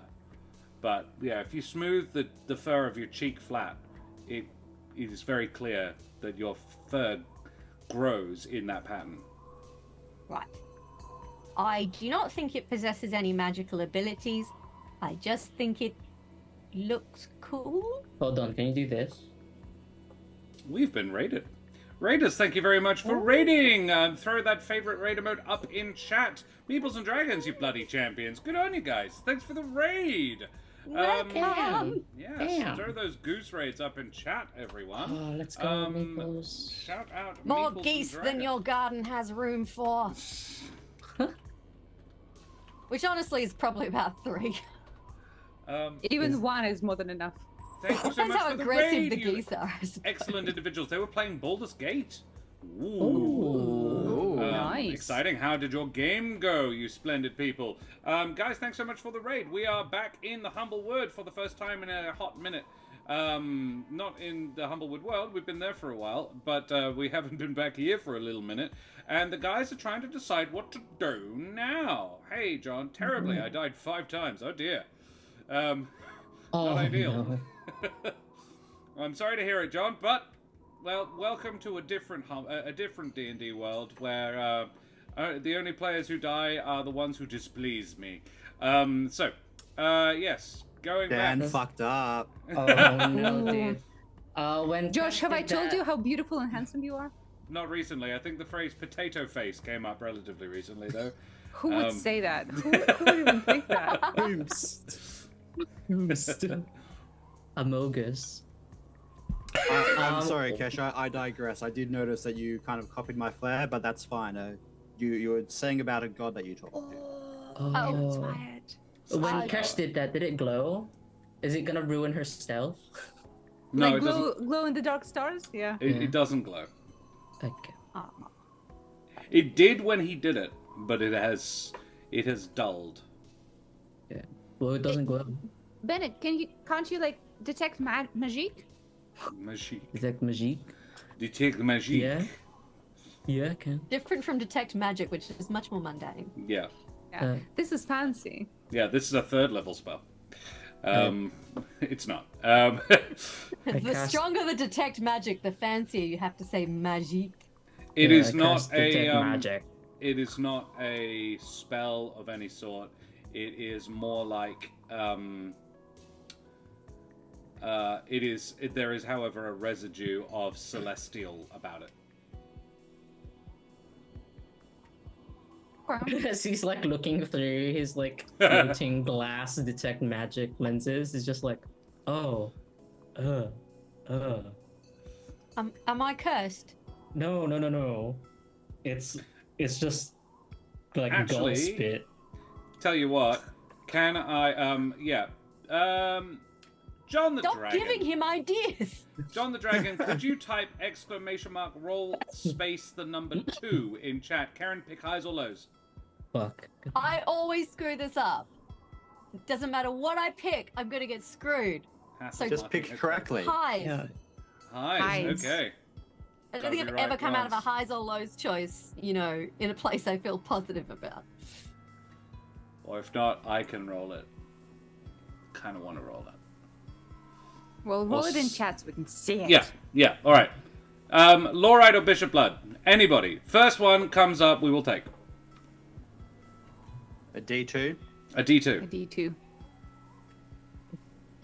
And we're going highs. That Hath was just marking their territory. A 1. I Oh. respect that. See?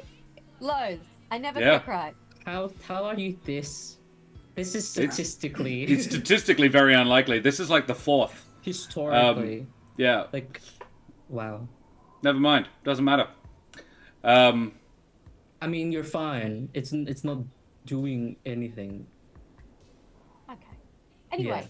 I was talking to a god. I really thought that would be the aspect of this situation you would be more interested in. I'm Yeah. interested, please. They spoke to Okay. a god earlier. They don't care. Like, it's meh. Who- God, every fucking which day one now. is it? Whatever. Who wants our shit now? Well, it was actually very interesting because I got to ask Kath about the whole Menzoloth Kren situation and get their take on it. And while Hath is technically like in similar vein of Kren, being the god of cunning rather than the god of trickster, they really leveled with me, and I think that basically Hath said that we needed that while Kren didn't technically lie to us, they failed to express the nuance in our situation. does that Basically, even if we see the situation as having been manipulated long term by a cult, a god, and the god that was mimicking another god, and that there's nothing we can do that won't have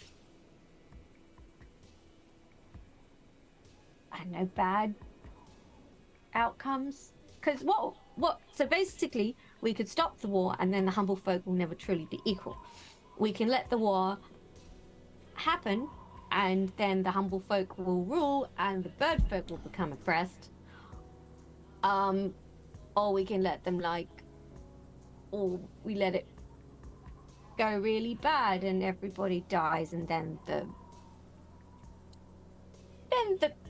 plane of air invades and destroys us all. But as Haft pointed out, there are lots of ways to win a war or manipulate a war, and just because we might need to let a war happen doesn't mean that we can't mess around behind the scenes and make sure that it happens in the least destructive and most productive way possible. And it doesn't mean that we can't come out the other side and say that if we oppress the bird folk, then we are no better than they are. So we should be working towards making sure that everyone has a fair seat at the table. So when elementals do start being problematic again, we are a united front for change. I worded that very poorly. I'm sorry. I'm very tired. No, I think totally we get it. Yeah. We get No, it. sorry. One question though. Could I have that in simpler words? We have more choices than 3. Oh, good. Thank you. I have one question though, Kesh. This is all well and good, and honestly, I've been actually brainstorming my own ways to try and bridge the gap. However, we need something actionable. By which I mean we need a way to kind of put restrictions on what Belfort can do right now, because they have the resources much more than humble folk, and just saying that we're friends now won't really work if all the means of production, I'm Karl Marx right now. Yeah. We must seek the means of production. We must throw our bodies on the wheels of the spokes of the machine, and we must make it stop. Yeah, you know what I mean. Yeah, we can stop bloodshed by saying no, we be good, but we need ways to change the system. Yes, we do. I agree with that. So I guess the million gold piece question is, what is the most effective way to undercut the power and authority of the bird folk?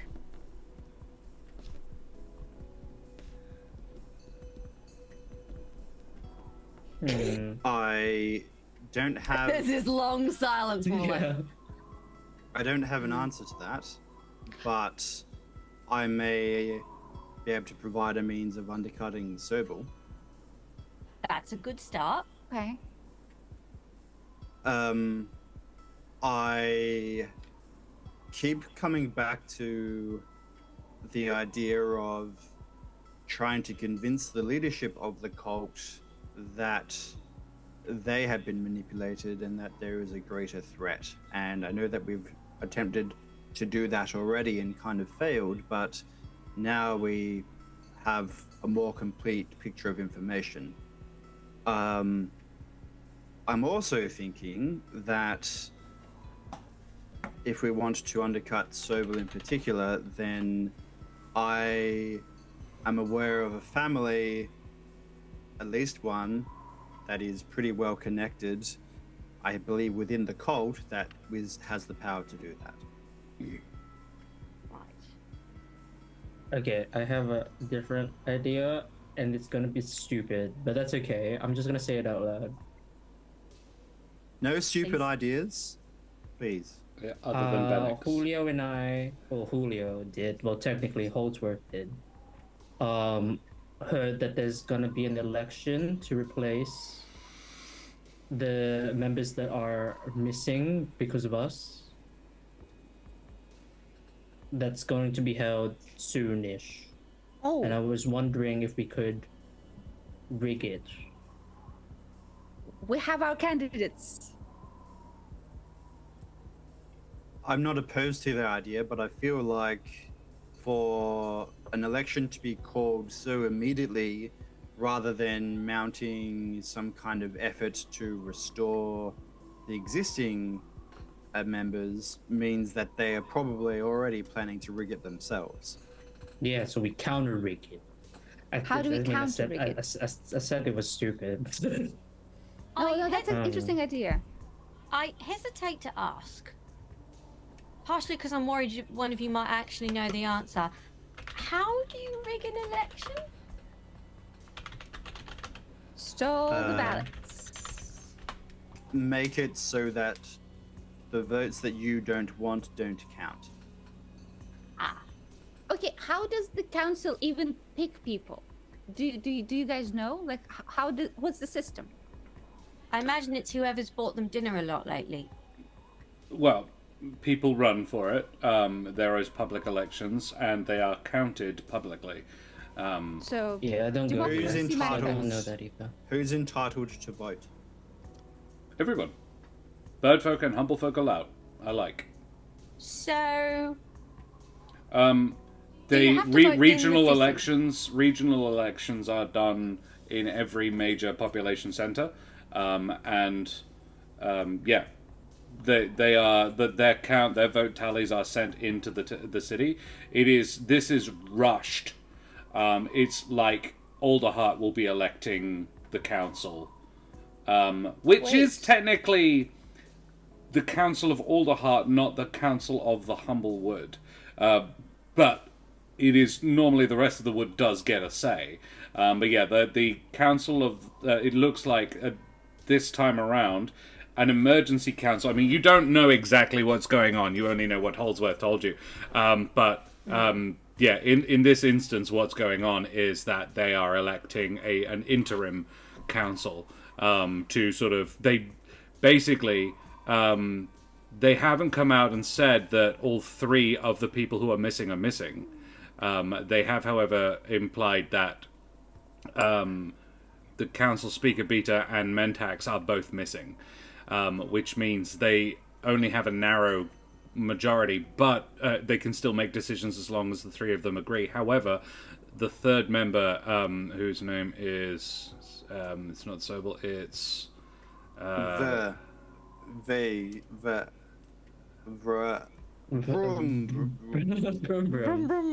Perineum. Did you say Verinium? Very important guy. Yeah, the very important guy, the high priest. Yeah. He's going to the fort. Yeah, but he did do a little bit of covering his tracks, and then he left with you guys quite publicly, I think. So yeah, it's reasonably well known that they no longer have enough votes to make decisions as a council, so they need to put in some people before they can even start to govern. Can I have a question?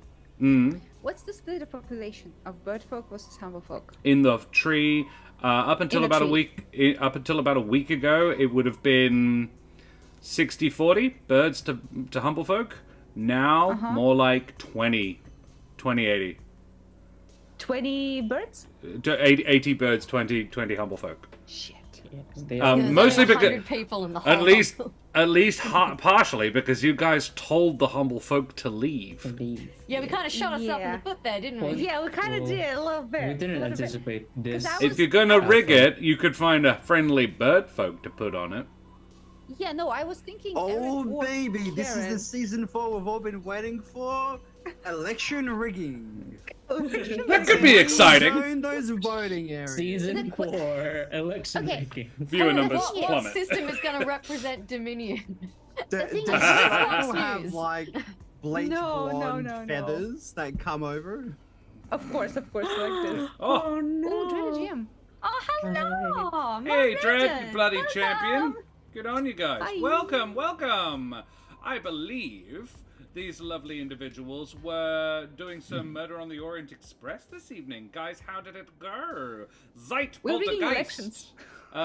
We're rigging We're elections thinking over about here. rigging an election. We haven't decided for sure yet. Favorite we're radio modes up in brainstorming. chat. It's all to guys. fight corruption. Well, yeah. Yes. Well, okay. Can I Doing propose different something, corruption. guys? I'm I glad that think- Daniel appreciated that. I did. I very much did. Okay, I think the rigging elections thing would be great if we had more humble folk. But I think currently the council is so unstable that personally I think the best idea is to not play by the system's rules and not give them a stable footing with like one more person on the table. We need to figure out how to stop the election, not participate in it. Oh, you want to Ooh. stop the whole thing? Yes, because right now they have everything up in the air. Most of them are not present. We need to find a way to say that this is illegitimate. Dread, thanks very much for the raid, mate. Raid and fade away, buddy. Take care. Have a lovely evening. So The problem with that, you go ahead. no, you go, Eric.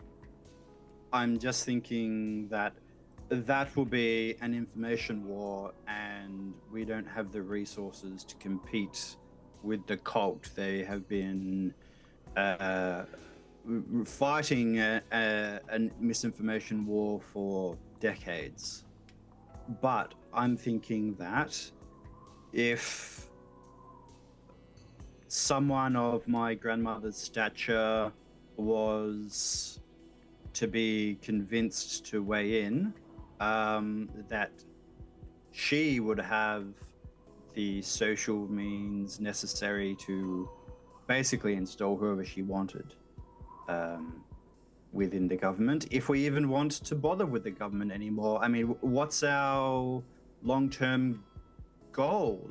I mean, if we want some form of equality or some form of humble-led governance, then why do we care about a birdfolk council of the Alderheart? Yeah, that's what I'm saying. Is there a way for us to prove that it is all a sham? Because what they have is social capital. That is very true. However, no social capital stands strong when you like fly poopy like in their face. You know, to undermine someone's authority doesn't actually take that much power. It just needs to be public and very embarrassing. The thought I was going to express earlier was that, similar to what Eric just expressed, that we need someone with clout to influence on our behalf. The other possibility is that we need to find someone to run in the election that's on Team Not Bird Cult. Yeah, so that would be Eric.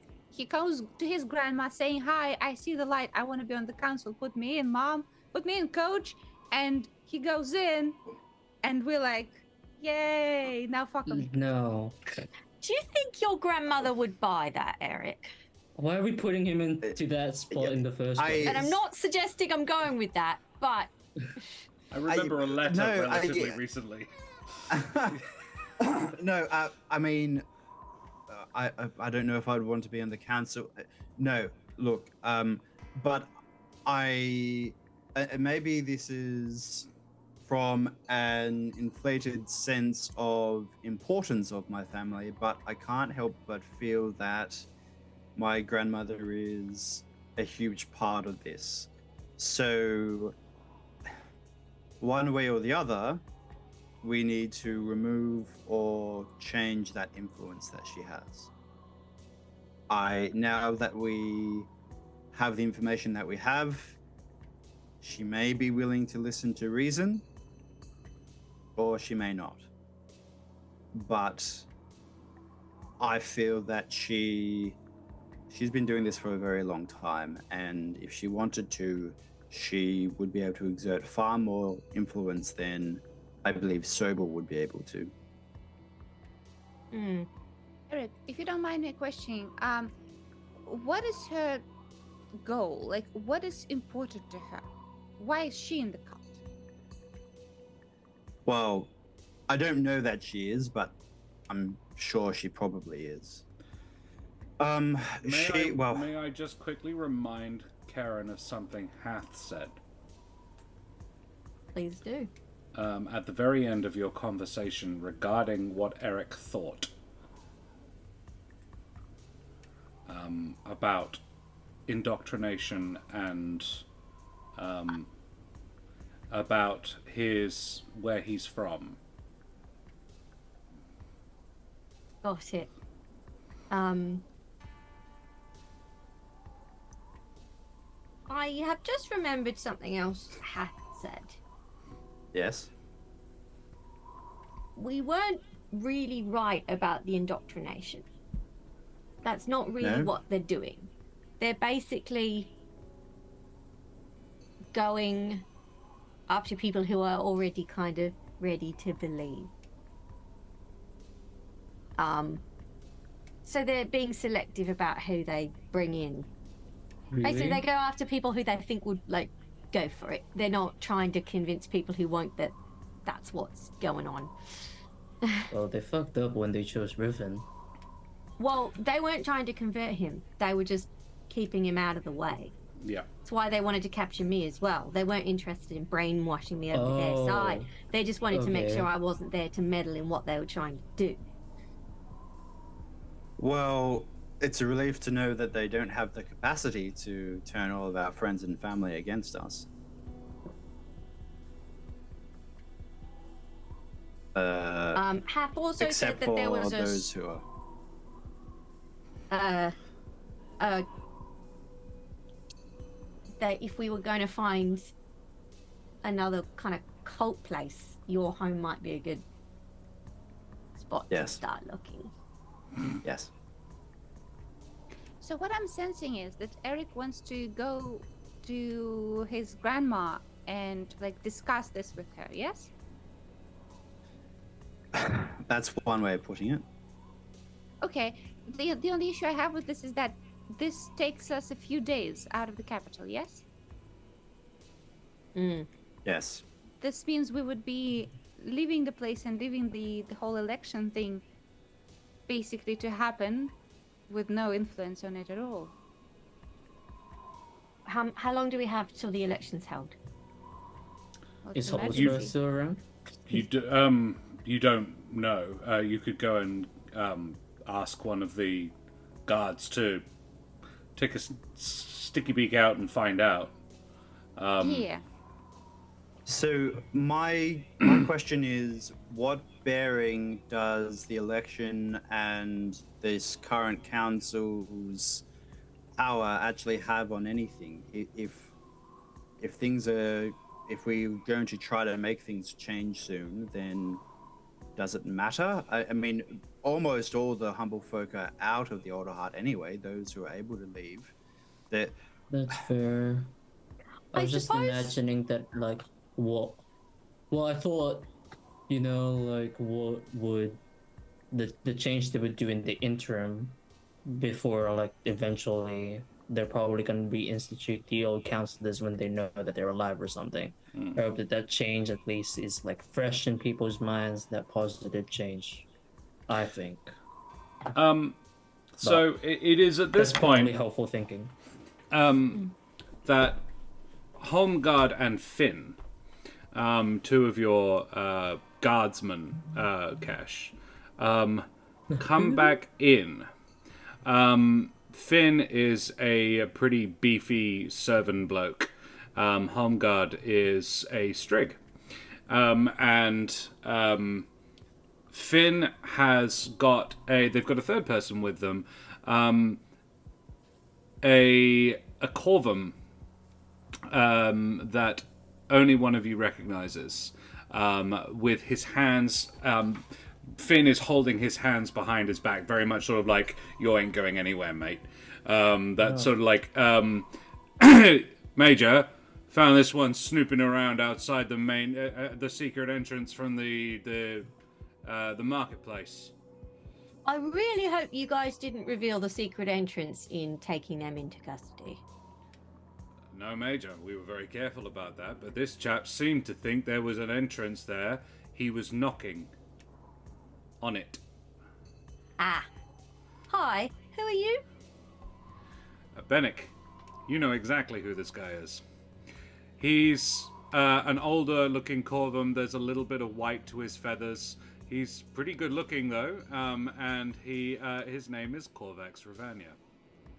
You fucker. Hello. No, I know this. I know this guy. And I'm he has assuming not been his name resisting isn't in any way. You fucker. No. No, it this is not. I am a teacher head of divination of the Avium, Corvax Ravania.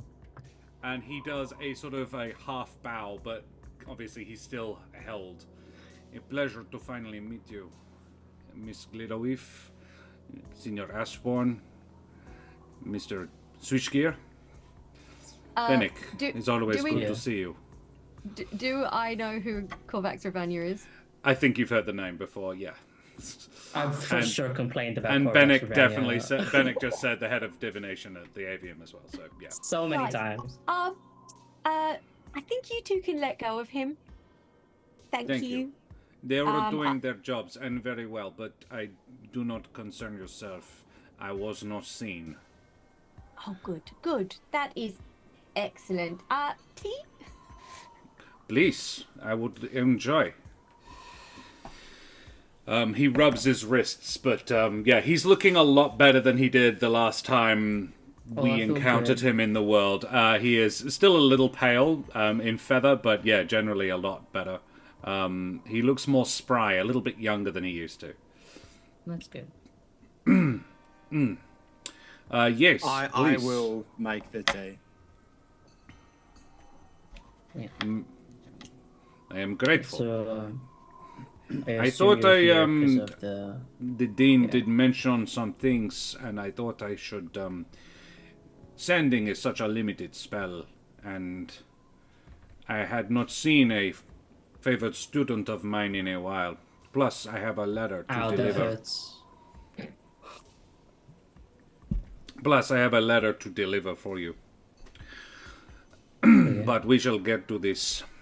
So, Mr. Bennick, you fear there is armies massing on the other planes, yes?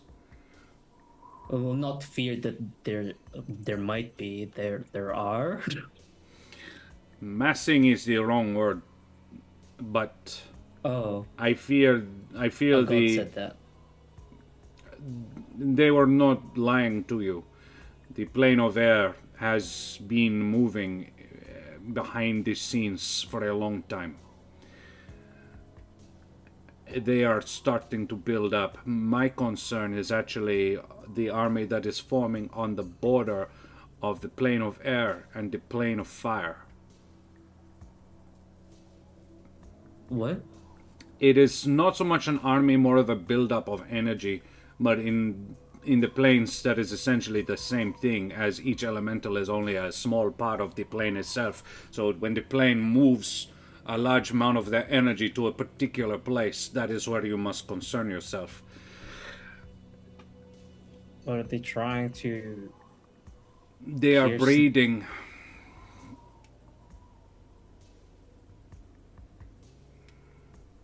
To what Hybrids. I'm The sorry, say that again. They're breeding what exactly? hybrids. Oh, there's no way that can be positive. No. They cancel out some of the weaknesses by putting in something from somewhere else. A smoke steam methods, things like this you have encountered. These are the first experiments they have made. The airplane is a little more mercurial than the fireplane, but moves more quietly. I think the fireplane is just the front man, and the plane of air has always been there in the background. But it's not the only one.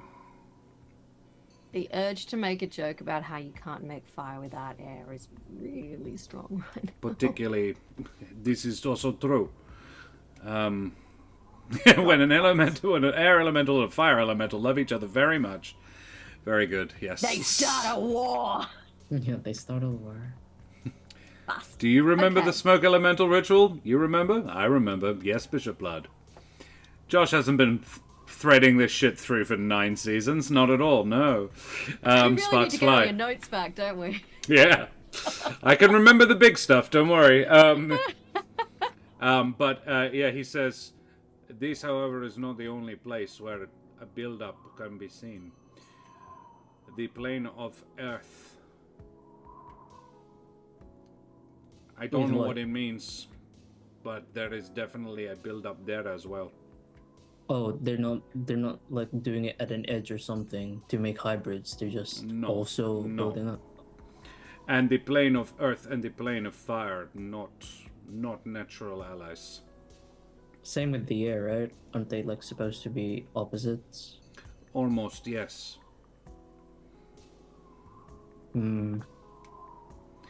Well, that complicates matters somewhat. More than What somewhat. If they're not natural allies, what would force them to work together? Well, Miss Glitterweave recently had a conversation with a deity that may have God, shed he's some so light on new. that. He's so new. I told you this. He like leans back on his chair. I have conversed knows with shit. that same deity my own self. Oh, did you get a Not little? recently, but no, I did not get a little peck on the cheek. Oh, It would that's be just for me disloyal. Ah, gotcha. Right. I don't suppose all this helpful information comes with any helpful suggestions about how best we can mitigate this new disaster.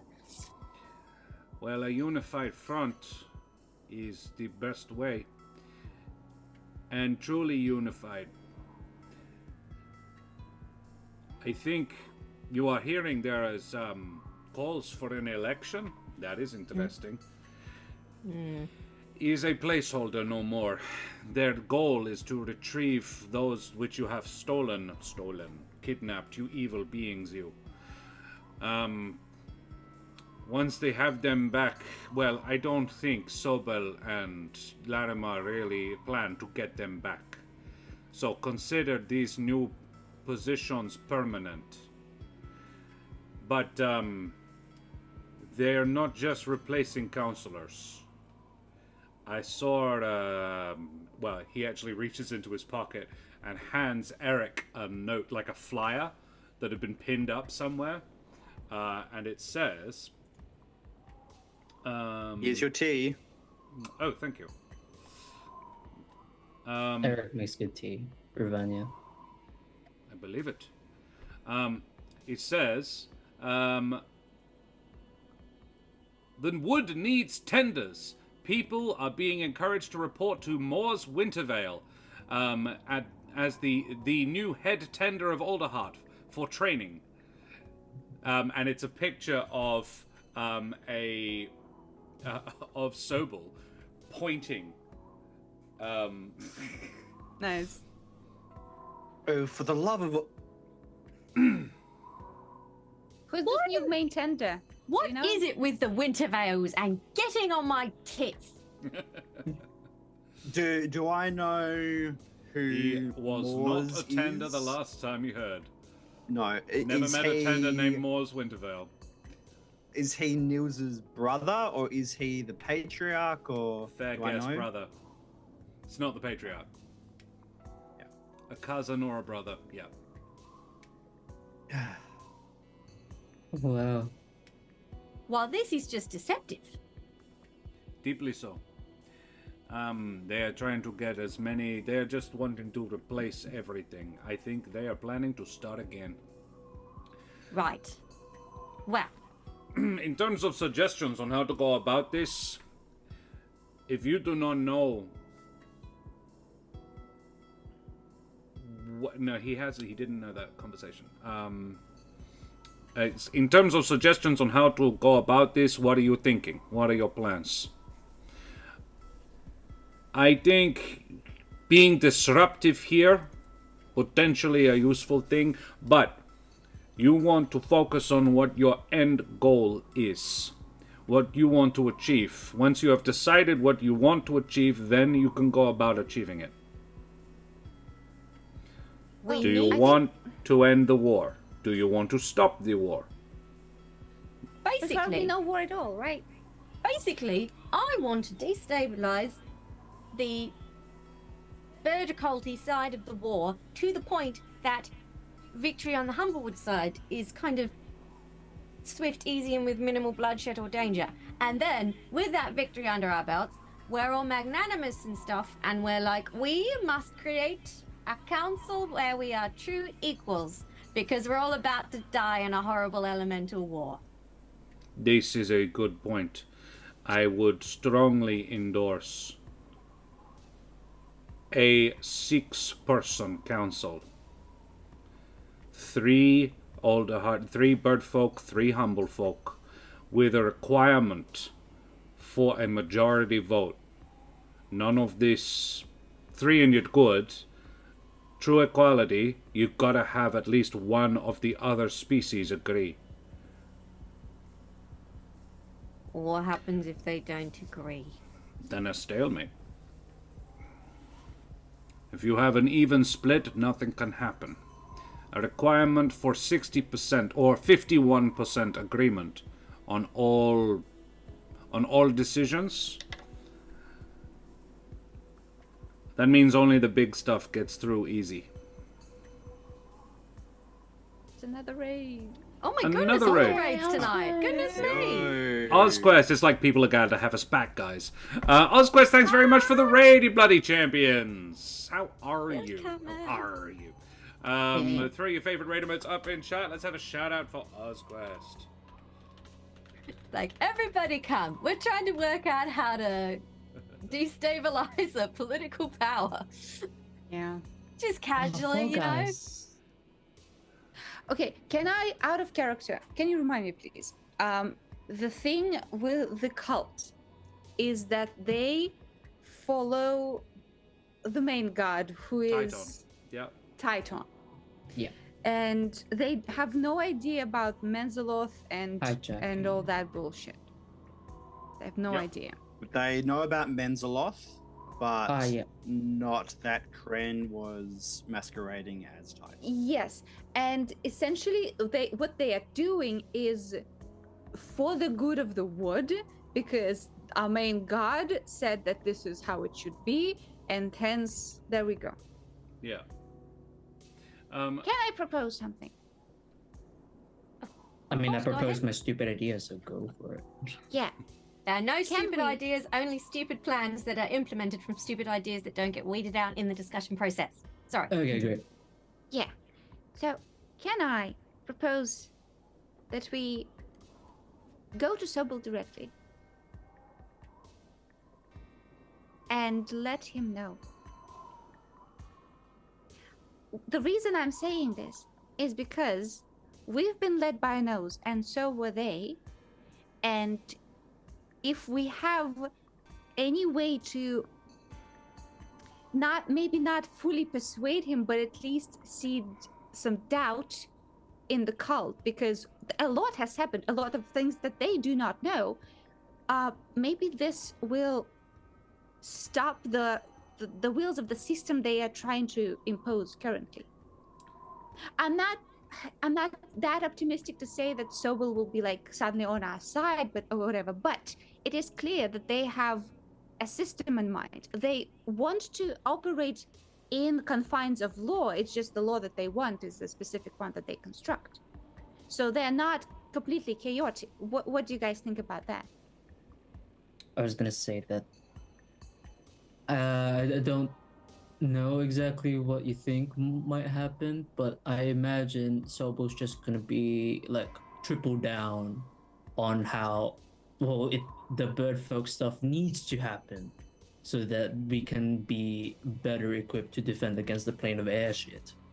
But they also know that we are amassing powers in the fort. They know that there is a combat almost imminent at this point. And even if they win, this will tear the wood apart. And I don't think Sobel is the type to go like, all bets are off, we're all in. I feel like he's more cautious than that. I don't know, maybe I'm like trying to be too hopeful. I do not think that Sobal knows about the planes. He sees only this world. Yeah, yeah. I also So maybe do we should not know. think he would care. This think is so? not I a agree. person who is doing this for moral reasons.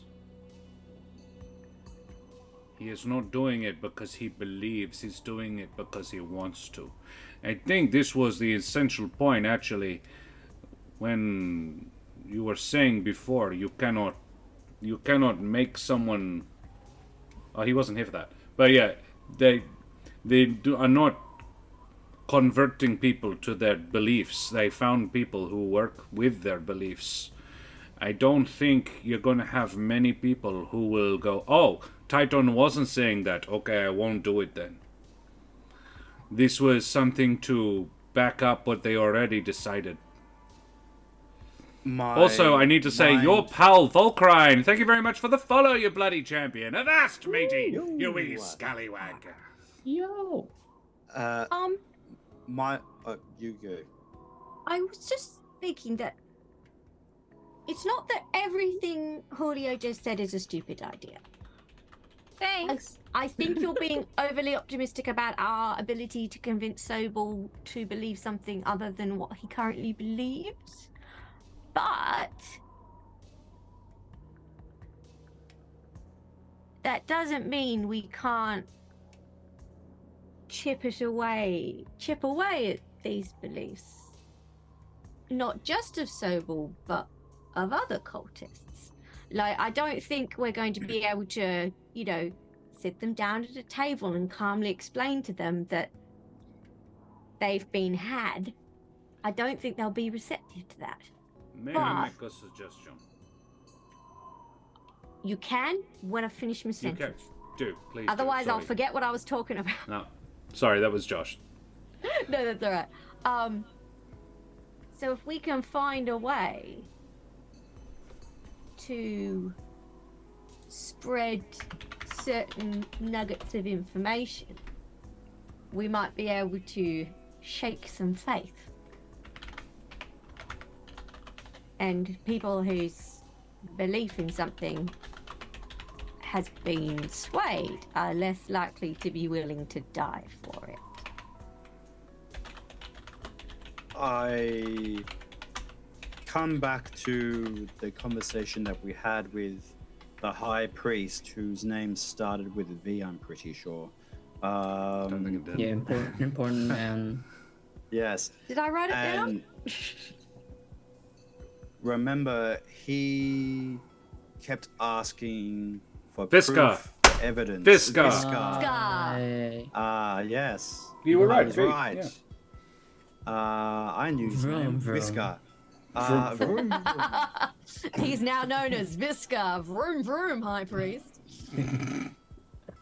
So, any argument or persuasion that we try to make on a cultist will inevitably be countered with that question, if that even gets that far, of what proof do you have that we've been deceived? But which I don't know if we can attain that evidence. However, my mind has been wandering to a dangerous place, and in the spirit of no stupid ideas, I can't help but think that the last time there was an incursion by an elemental plane, this caused some form of unity. This is how the Wildwood Brigade was formed.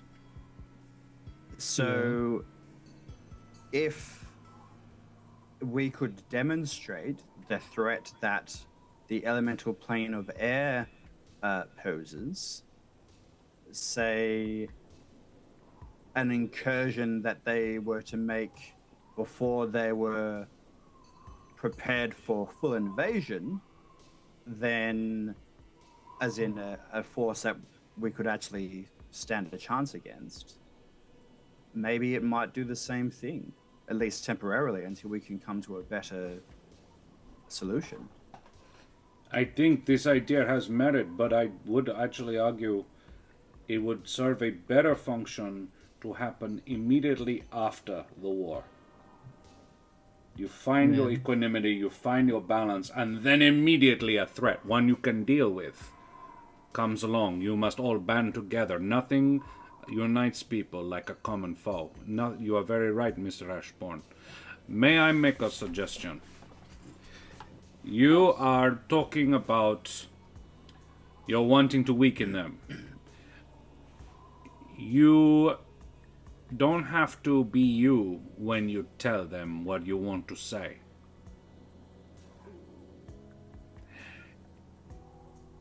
They don't need to know that you don't have proof. If you present it as somebody who would be the proof, you know what Menzoloth look like. You have magic. Master Ravanya, are you suggesting that one of us disguise ourselves as Menzoloth and tell Sobel Or Have a branch anything in else. Or anything else. There are many ways you have between you. All four of you are capable magic users of some stripe or another. I am simply saying it's not exactly lying if you know the truth is what you are saying. You just can't prove it. So to defeat a fake god, we're going to create another fake god to counteract the pre-existing fake god, to convince the leader of the cult that worships the fake god that there is a larger issue at hand. So they need to tone down the fake cultiness so we don't all die. I've heard of this. It's called God Deception.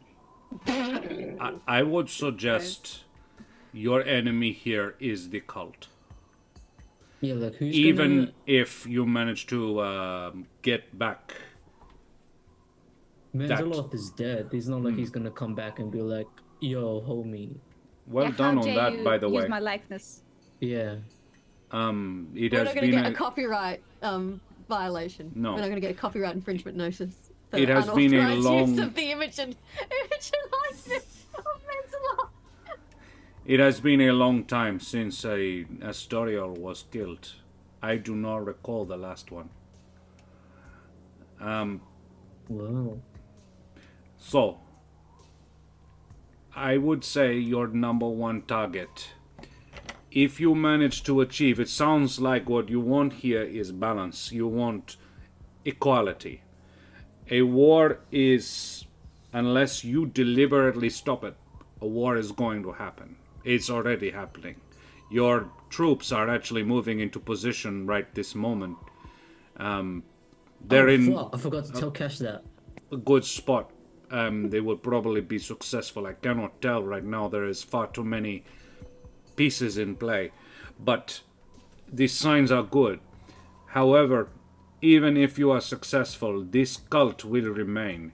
And the fundamental belief of the cult is that the bird folk must be on top. You can change the way the city, the way things lie, but your foe is really the cult. And it always has been, regardless of who runs it or why. Because it is full of people who fundamentally believe the lies they were being told because they want to. You see a lot, right? It has been known. I nod Who- like heavily. Who does run the cult? There is no one leader now. Technically, the leader was Menzoloth. In a number of guises. Wait. So if we can make a fake Menzoloth, technically we would then We be are heads the of the main cult. cult leader, yeah. If you could do it convincingly. Your grandmother, though, Mr. Ashbourne, she does not control it. But she may well be on the council after the election. Yes. I'm sorry. That might pan out for us. Actually, not as bad as you might think. Yari Shadowmolt is a complicated woman, but not Yes. evil. Not nice. I would never say nice. She is no nice about the way she does things. But she had a gentle side to her once. Eric, you can make an insight if you like. Oh my god, me too. No way! No way! Do Me they have too, a yes. something? Yes. Natural what? Yes, Bennick. You see. No. Ooh. You know what? I'm gonna use my inspiration on it. I will too. Yes. Yes. Worth it. I need to know. 25. 25. I need to know. Let's for see, myself, for 17. Okay. Bennick, you're like, you dog. Yeah. Dude, Eric, I was gonna you say. pick up exactly what he was putting down. And Eric, I would probably think you go, bit of an age difference, but okay. As in, Granny's a little bit older than, Ravania. Of Cults and Conspiracies. We've actually had that exact phrase already in chat, Nelderberry. How are you, buddy? Good to see you. So Yari's a gilf? I did not say this. But she had a Kesh soft- didn't say that. Karen said that. Eric starts regurgitating to some Yeah, imaginary she did that. children. No. Kovacs is into cougars. Wow.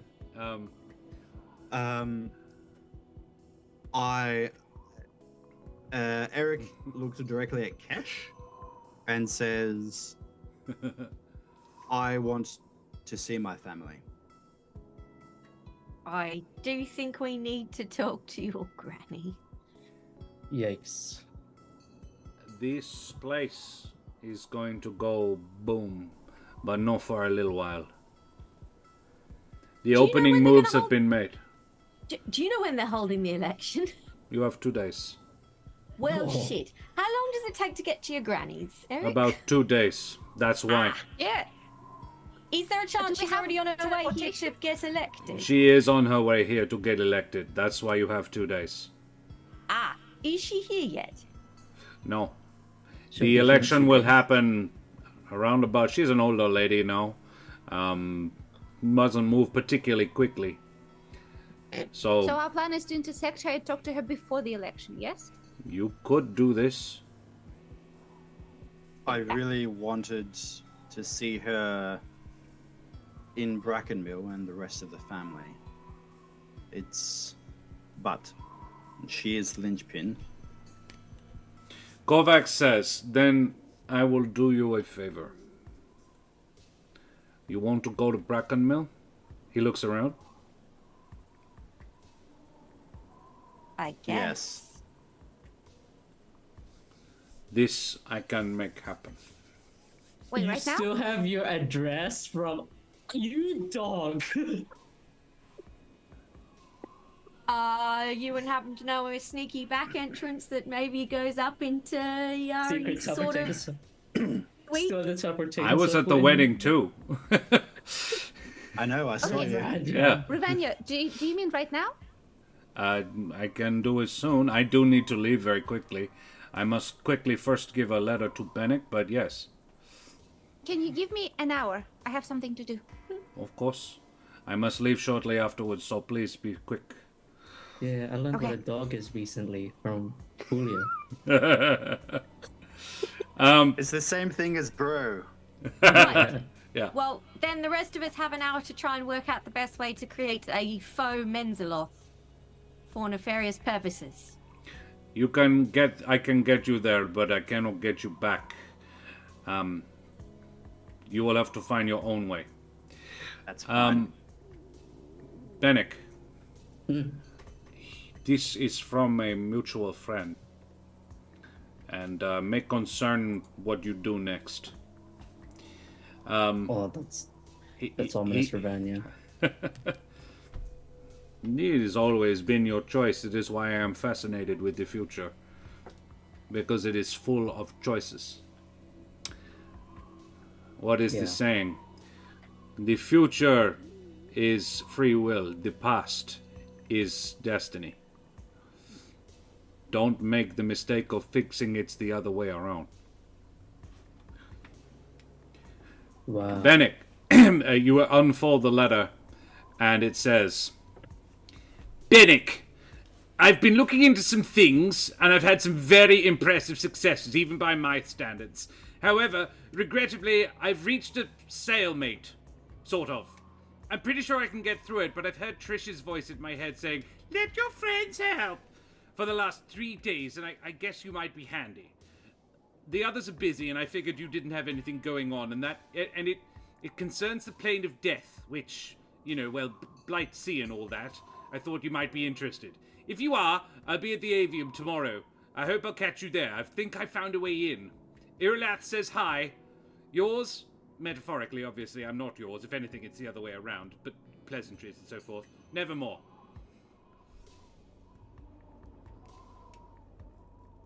Did you read this, Ravania? I did not. Nor do I know what it says.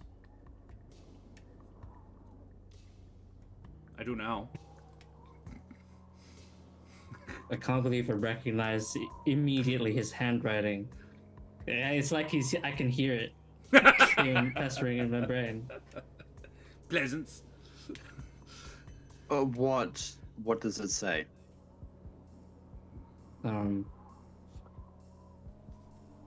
It's Nevermore. I don't know if you've met. Yes. Yeah. Well, one of the defenders over at Julio. They just like glance at like who? Said that they probably need help, and it relates to the plane of death, which I have particular interest in. So I was curious how well, I didn't really say it, but Tavernish and you like went there for free.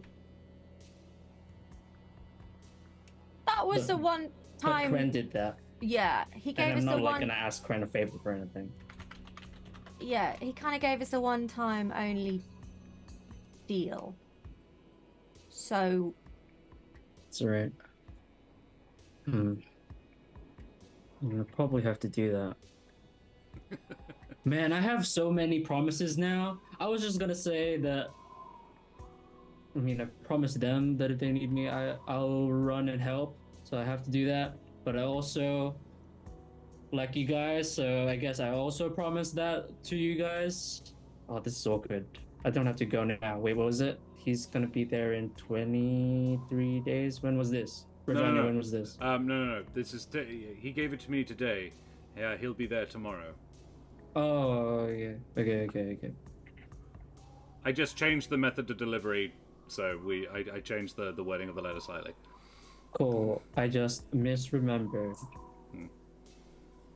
Well, But lots you of have stuff a happening. an amulet, yes? Bannock has one of the buttons. You can just press it and be there. Yeah, I have the. You can teleport yeah. straight back. I thought you were talking about the fire. No. amulet. Yeah. And I was like, you what? have that too. But I yeah, have that too. Yeah. Yeah. I have my You have my the free avian rider. ID. Yeah. My avian ID. But that's tomorrow. Is there anything I can do for you guys today? So you I going? have 2 spells. Yeah. right. I don't know. The weather, considering that this might be stupid. Look over at Ravania, knowing that he's probably like seeing like the possible branching paths right now, and I hate that. His eyes have gone white. And he's not God. really looking at anyone. God, divination's so cool. I should have done divination. Yes, you should have. You are wasted on what you do. Oh, aggravates me. At least a minor, You're good at it, don't get me wrong. Anyway, Kesh, as I'm still staring at Ravania and everyone else. Yeah, I think I'll probably have to do that. I can send 2 more spells. I don't know if you need anything. Or what I Question. should do in the meantime, in case. If Nevermore is looking for a way into the plane of death, He says he's found a way. Yeah. Or might. does this possibly have applications for getting to other planes? Ooh. Yeah. Yeah? I mean, I don't see why not. Because that would be potentially very useful information in the event of a cross-plane conflict. Bennett can certainly, when he goes, send you it. Yeah. If you might have some spare time, I can think of that is definitely worth looking into, and I can think of another piece of homework. And I rifled through. I can't remember who had it, but someone had a flyer or something that had secret instructions about this ritual to bring the fire elementals over. Oh, Whoever has that, whether it's me or Hulu or I don't know, but I get that and I give that to Bennett and I say, if you can determine a safe-ish way to bring air elementals over, if we need to demonstrate the threat that they pose, that could be helpful. That would be very helpful. Man. Dangerous, obviously, but and somewhat ironic since that's the reason why we formed in the first place. But I think if we can bring over a small fry that looks like a big fish, then that might help in the long run. Nothing like a yeah. dramatic demonstration of the method of your future demise to make people rethink their life choices. Eric, have I ever told you that you're scary when you want to be? He's like writing it down on the back of the letter so he doesn't forget. I think you were the only one who hadn't so far. What? I look over. Oh, Eric is perfectly capable of being abjectly terrifying. What? Unbelievable. I can't. No, I do believe that I'm the only one who probably wouldn't have picked this up And so far. I thank you for your restraint. Okay. Sure. Elemental, like big fish, Small fry. small fry. Small We know pond, what yeah. fishes are. Yeah, fish are things. These are things. It's just And mammals. so is a catfish. A catfish is a thing. Yeah, but no one knows why it's called that. Dogs. Not dogs. You know, it's Big- inspired by the cat beetle that, you Yeah. know, has whiskers and pointy The, ears. the bark beetle. The Yeah. caterpillar. Ah, that's short for caterpillar cat. I Yeah. It's Yeah. got dozens of fins down its side. It looks a lot more like a cuttlefish. It's a swimming tabaxi. I wonder if I could just send you like the spell scroll to like summon one. God, that's dangerous. To be like, here you go. Oh, It'll wait, have, hang on like, a second, Benny. Warning label on it. Is there anything about what we are currently planning on doing that is not insanely dangerous? Well, okay. Currently This involves might be you going to the plane of death with I mean, I'm Nevermore. probably fine with that. It's more Nevermore that might actually have a horrible time. On that point, and Astoreal suck, and I want to make sure that it's not like using him for anything stupid in the plane of death, because that's an important plane, dude. not I all do say that shit. not all Astoreals. Some are very nice.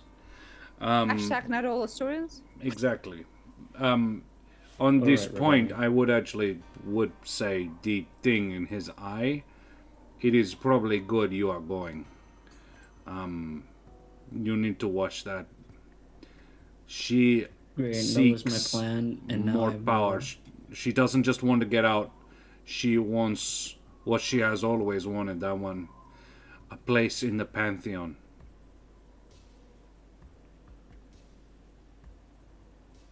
You know what?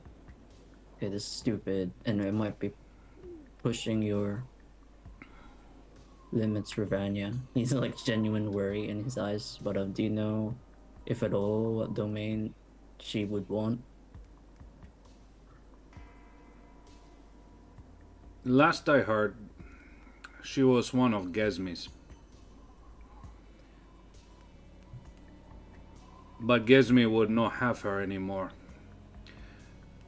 I think she would want to usurp, not to find her own place. Gesmi's place. It would not be the first time. What do you mean by that? A war in heaven. Somebody already usurped somebody else's place. The current Amaranthine are not the first. If theoretically the Amaranthides get in a fight with each other, how likely is that to affect us?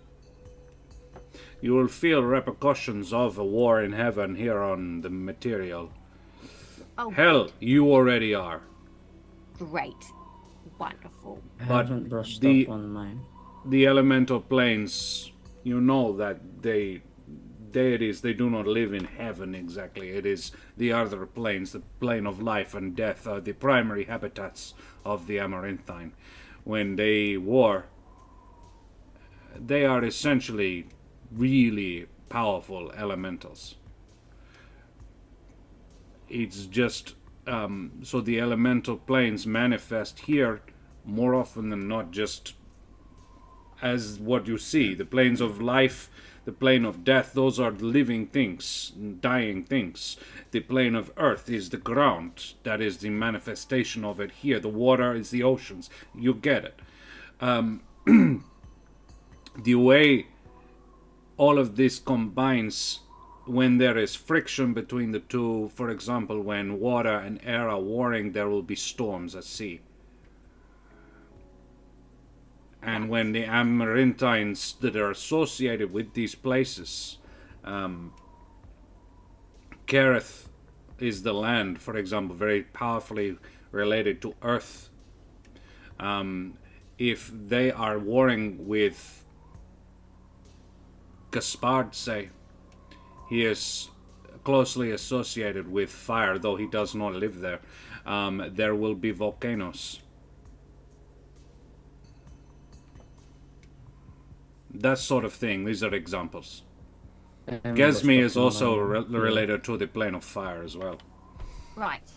So just to summarize, we need to convince the cult that we are now their leader, Menzoloth. That would be funny to me. We need to convince Eric's granny to be more or less on our side. I think it would be a good idea for you to figure out where she sits on it all.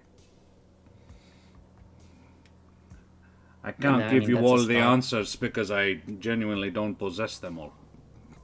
And Bennick needs I think to that's a help liar. Nevermore nail down interplanetary travel and also stop whatever's living in his head becoming a god and ruining life on the material plane. Well, he is seeking the same thing for himself, so that will be difficult. He finds the key, he lets her have it. I'm still a I defender also- of Kesh. the wood, so I have to do that. Oh yeah, we have to defend the wood. Yeah, if I may, I also need something What? for For gold. me, Sorry, A say again? what? For gold, please. what do you want 4 gold for? I have something I need to do. Okay. I will fish out 4 gold. Sweet. He grabs it and he turns around. He's like, an hour, yes? Yes. Please. A You're little going less to- now, he but runs yes. I I thought he had already That was- gone. that was weird. That was weird. So basically, we have a train whole yourself lot to of look down. so we have a whole lot of super high stakes goals that we somehow have to achieve. We're fine. ASAP. We're delegating. You don't have to worry about my shit. I'll figure that out. Also, I have written down the whole elemental air thing. When I probably get that thing done, I'll probably send that to you, or other complications that might need to happen. Yes. Or like the way through planes as well. Professor Ravanya, I have a question, which you may or may not have the answer to. You know how we killed an Astoreal yesterday? I do know. Does that, the death of an Astoreal, does that have any cosmic ramifications? Not Does really. that destabilize any of the Amaranthine or anything? Should we try to It would avoid doing have- that again in future? It would have if they had been aligned. Oh, if Kren actually wanted them, but they didn't. If Kren had wanted them, she would not be dead. So, Right. it's that's why it's been so long, because it just doesn't happen very often. It's because they're essentially immortal. You can do it a few different ways, though. Draining them is also a worry. Forcing them to take and maintain mortal form for several centuries would do it. Right. So if we ever want to take down the Amaranthine, all we need to do is wait a few centuries. They are- keep them here somehow. Oh, no and trouble. wait a few Easy. centuries. The use of the word god is the reason they are called Amaranthines is because they are not gods. Gods are Yes. bigger. And I've never seen any evidence of them. The Right. closest we have are Dare and Titan, and they're mighty. They're the only ones who ever were, as far as I know. You're literally the god of they are literally the sun and the moon. You can't get much Are bigger than they- this. Are they the originals? To my knowledge, yes. They made this place. It was them who calmed the plains and made the material out of the alliance between the 6 planes. So then I would think that they would have some stakes in the fact that the planes are warring against each other again. Balance. Titan and Adair are 2 sides of a coin. They are balance. War is often just a means to restore balance. This is what is happening in the wood right now, yes? This Good, place so you're has saying been... that they might let it resolve so that a new balance can. They often do. They do step in from time to time when only the balance is more upset, less not restored. But great rhythm, exactly. As Bishop Blood says. Who see Revenge is talking like through dimensions. So He sees everything. Sleep well, Nelderberry. Yeah, it is all about balance. That is why I am able to see as much as I can.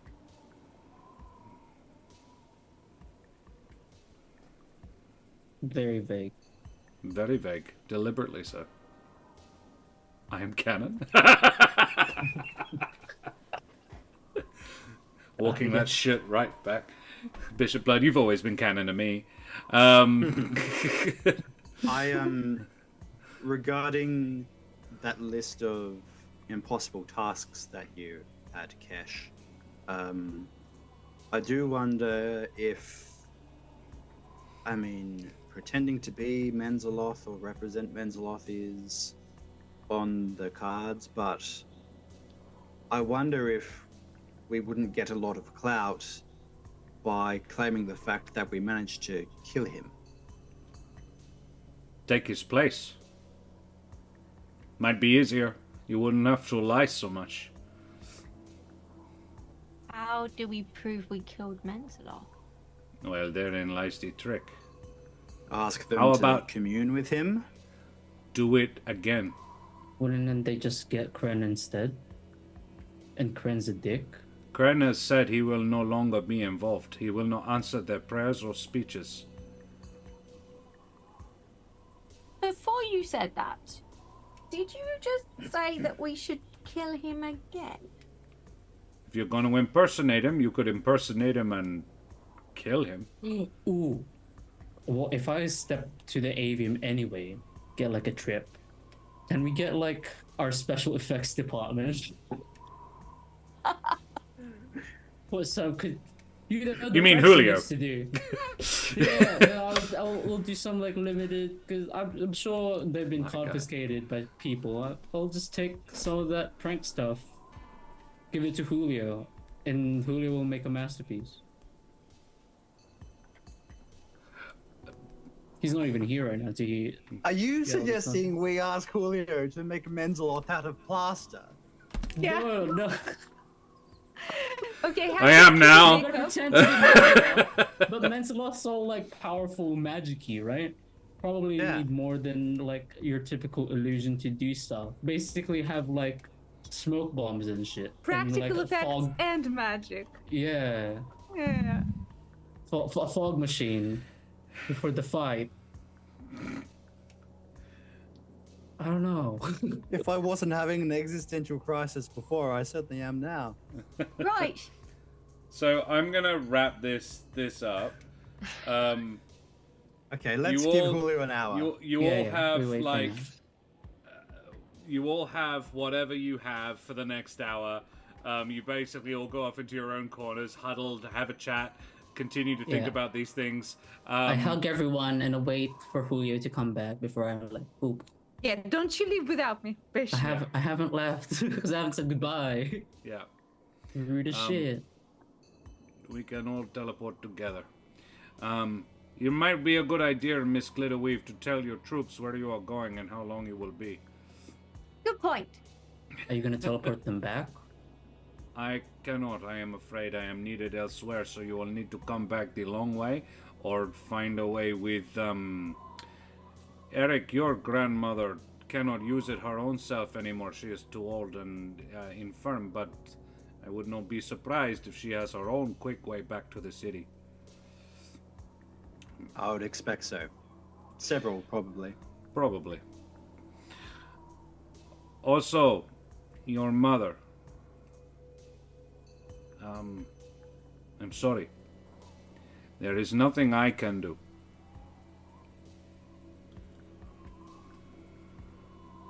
Is there anything that can be done at all? There is always something that can be done. The cure, not necessarily the cure, but there is a cure. One that cures basically anything, which is why I know it's a cure, is on the plane of life. Of course it is. I'm sorry I cannot be more of help there. Again, Bennick thinks I am all powerful. Yes, because you are. Say in the distance, because you Yes, are. because you are. And he is welcome to think that. It is something I actively cultivate among the students. It makes my job a lot easier, but I actually don't know everything. It is very rude.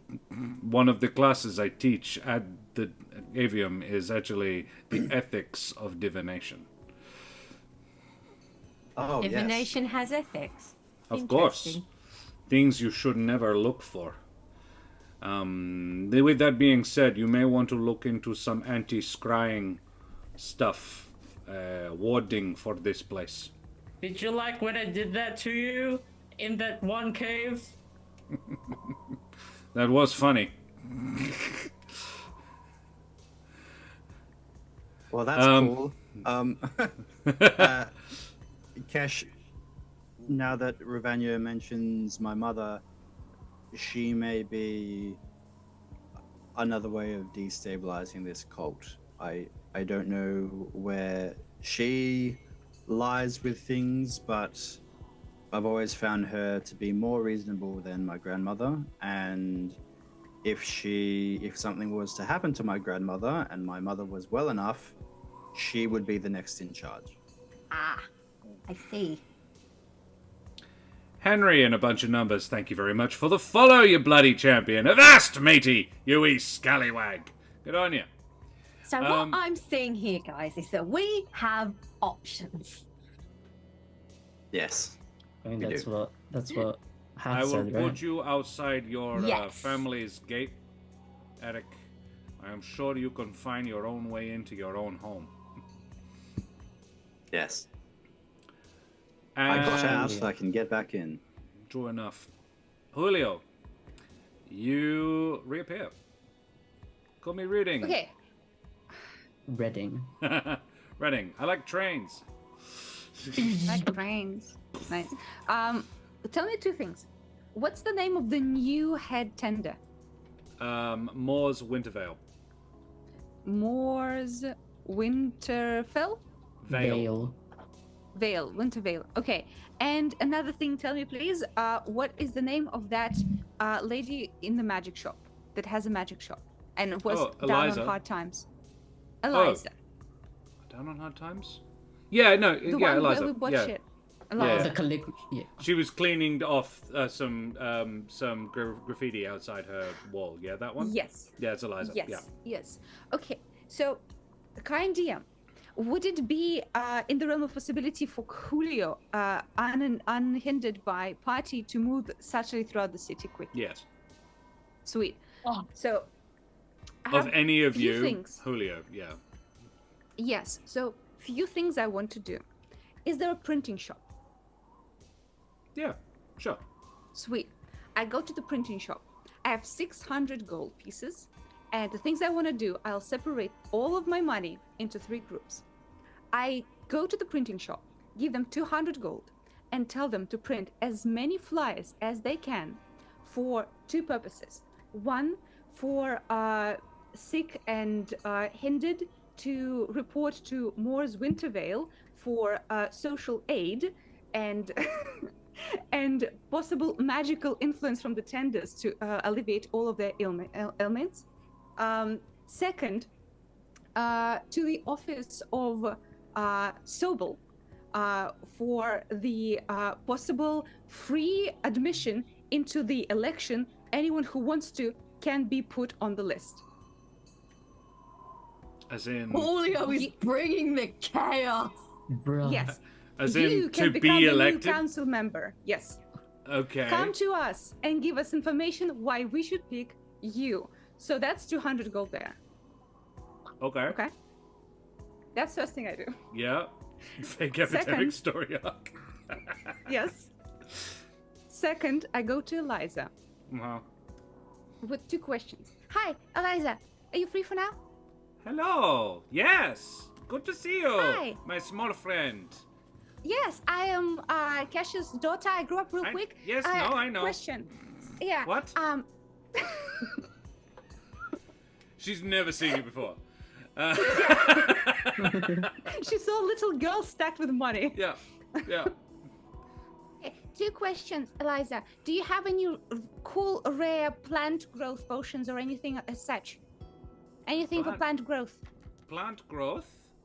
Yes, or This is for what infestation of exactly? bugs. Infestation In of no bugs. time. What? Yes. Bugs or plants? Have them? Got As them? in potions that can make you infested with bugs. Yes. Five Or advances. something that grows plants very much. This I can. Yeah, it's this. Okay. Yeah. She goes looking. She finds a potion of plant growth. Beautiful. Anything that also brings bugs around? That brings bugs. No, I'm afraid not. I have nothing that does. You could possibly go and there's an enchanter down the road if you are looking for something specific. This is, yeah, you could maybe acquire. Daria may have frozen. No, Daria, this is No, so the chaos. In the middle of this plot. painful. Well, look, while we're waiting for Daria to get back, Eric wanted to have a quick private chat with Kesh. Are you okay? Oh, there she goes. She back. Oh, My Hello. internet just died. Put a, Yes. put a pin in it. yes. Too much Chaos. thinking. No idea where everyone's supposed to be. Hang on. This. I'm the DM now. Everybody levels up. Yay! I guess. Yo, level 69, nice. Yo. Nice, let's go. Now. All right. So what is it you do now? Okay, so how much for the plant growth thing? It's a third level spell, so 150 gold pieces. Sweet. I gave her 200. Keep the change, and I run away. Okay, thank you. I will leave it on All credit. those were mine.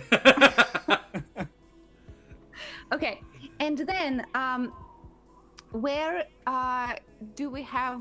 Okay, we have there is the undercommons underground root system where poor people live, right? Sure, yes. Sure. Okay, so I go there with my remaining 200 gold, and I just trying to be, not very noticed by the bandits, because I know bandits still are there, but I Sure. want to like go to taverns and disseminate that gold throughout the poor, give like everyone like a 10 gold pieces, saying like the gratitude of Cash Weave to the good people of the Altar Hunt. All right. Okay? Stay strong, never surrender, that sort of shit. Okay? Workers unite. Yeah. Yes, Use the what means is of nice. production. Throw your Yeah. bodies Yes, upon the exactly. wheels and upon the levers, upon all the apparatus, yeah? Yes. So that's all of my gold. I have 0 gold. I come back to Aldehard. And how much time would I have? Do I have like... Now you're gone, 10? you are done. Then the last thing I do is I go to the little praying place that we have. Sure. The main That's dome, where right? everybody else is, yeah.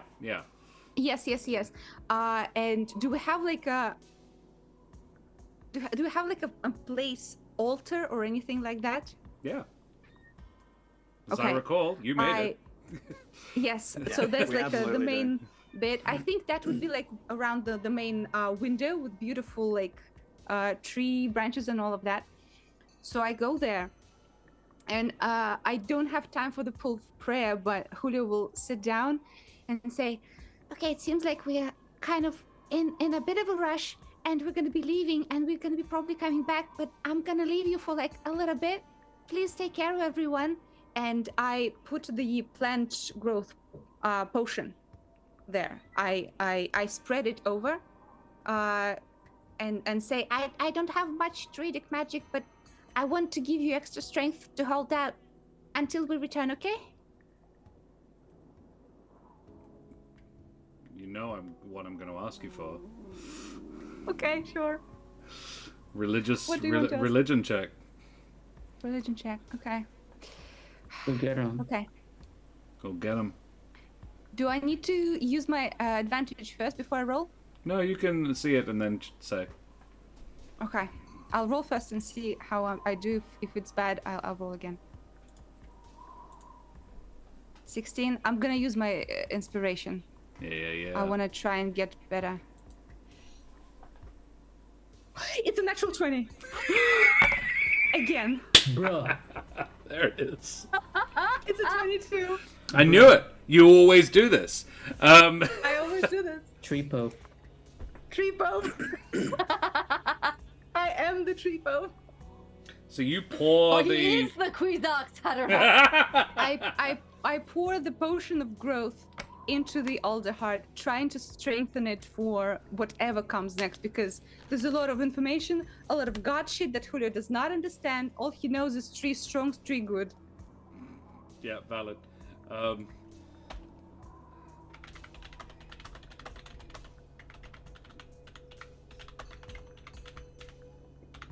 What are Okay. you typing? What is he Yeah. typing?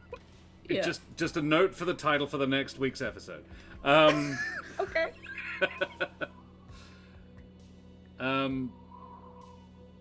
So Julio, you pour the potion out.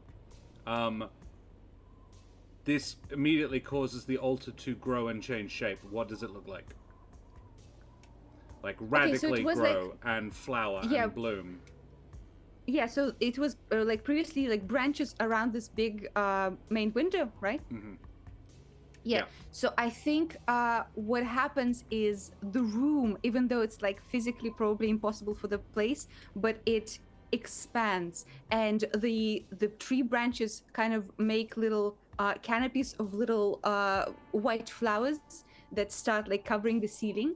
So it is bigger and brighter, but also somehow more homey, with more like little section with these beautiful trees, flowers like covering bits as if like shielding from like excessive sound or anything like that.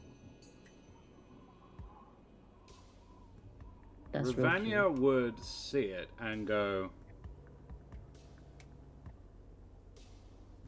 and then look, like sort of would look at you and look at what's happening, and then would say, "He draws well. I cannot say I am surprised."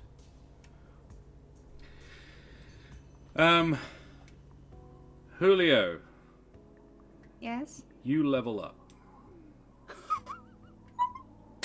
Bruh! Let's go! Tripo? Tripo. Trooper. Tripo! Dude! Grants. And as this is growing, as this is happening, a branch grows from the wall and begins to encompass your neck and shoulders. It is growing an item of clothing on you. What is it growing? Oh, I think it is growing, like I have my half cape, the blue half cape. I think it is covering that with little branches, and those little white flowers start growing it. And as if the main of flowers is sitting on your shoulders. This is functionally it is like an amulet or a ring of protection, and adds a +1 to your AC. Sorry, yeah, thank you. This is the Cloak of Protection, as granted to you by the tree of the Elder Heart. Oh my god. Asymmetric level up, and Ravania says, "I am afraid I have no more time in this place." And for the first time, you look at him, he looks older. The whiteness has come back into his feathers. It is hard to maintain. Please. Bennick, I will see you back at the avium, perhaps? Yeah, you're right. I'll be fine, my friend. Thank you. Bennick, you can make an Arcana if you like. Yeah, I was like, what do you mean it's hard to maintain? I think I'm blinded by my worry. Yeah, no, it's all good. So, he says the Blossom Mantle. That's cool. that's very cool. Julio did just get hotter. He's now a dangerous 9. Insight 4. Yeah, no, you have no suspicions, Bishop Blood. He gathers you, Julio, Eric, and Kesh, and says, "Your goodbyes, and then we must away."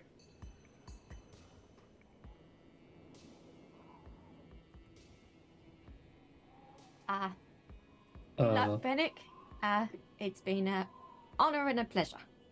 Oh, come here. I hug Ash. So you don't have to cry. I'm gonna send you shit. You better send us shit. You realize we're trying to imitate a god, then kill it, and then convince a cult that's exactly what happened. I'm pretty sure that would be easier than killing an actual god, as I'm like drifting over to like Eric and Julio. Like, I'm sure it's fine. You killed Menzoloth.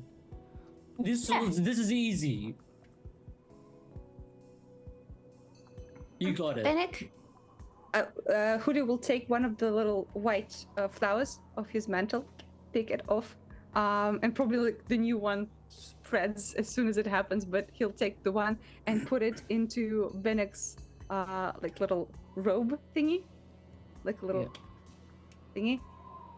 For protection, Bennick, I hope we'll see you soon. And remember that you're very, very strong, much stronger than you give yourself credit for. And I will await for your return. Okay. Yeah, you as well. You're actually part of the crew, you know? Like, actually, you're at the level as everyone else too, Julio. You're good. Thanks. You know what? Especially with that new getup. Yeah, now I kind of feel like it, yeah. Good. That's good to hear. Part of the tree, part of the crew. Yeah. I try and probably enchant this flower to like so that it's very resilient to whatever the fuck I'm doing. Going to the plane of death. I'm sure Yeah, the flower will be fine. Yeah. Well, it was gifted to you by an essentially a giant life elemental. I'm sure it's not gonna be bad for me. It'll be fine. It won't act like a lure or anything. Yeah, no. Thank you so much, Julio. You have given him a beacon that will call down the forces of death upon him. Oh, fuck. Oh, fuck. I can't even destroy it. It's alive. It's a present. You're not ever gonna get this from me. What the hell, Bennick? Why did you bring that? Peasant. And then I kill him. Finally. And thus passed nevermore. Yeah. With a final whispered, Peasant. And Hey. Bennick and Eric.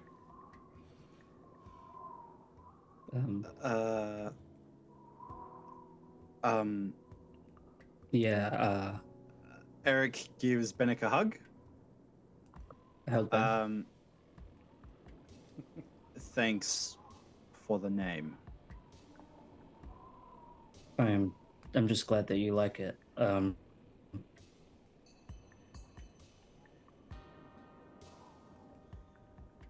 It wasn't important to me before, but knowing how much you care about it, it's important to me now. I let go and stand in front of him. You do what you need to do, but you better fucking come back. Oh, I will. I will come back. He looks around and I was like, all my shit's magic that I need. I don't have anything cool to give. So Except instead that I just book like that summons marks. oh my god, you have to summon Mark to the land of the dead, just saying. no, I would We do like that, Mark. Mark was nice. It might not be that Mark. It might be a different probably be- Genuinely dickhead don't know how it Mark. works. Yeah. I was going to say Bishop Blood. Yeah.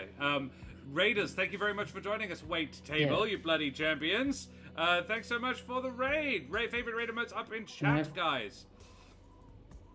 I've You copied don't my need to spells give over. us anything I don't right know, now, I Bennick. feel awkward. We've already with- given you lots of jobs to do for us.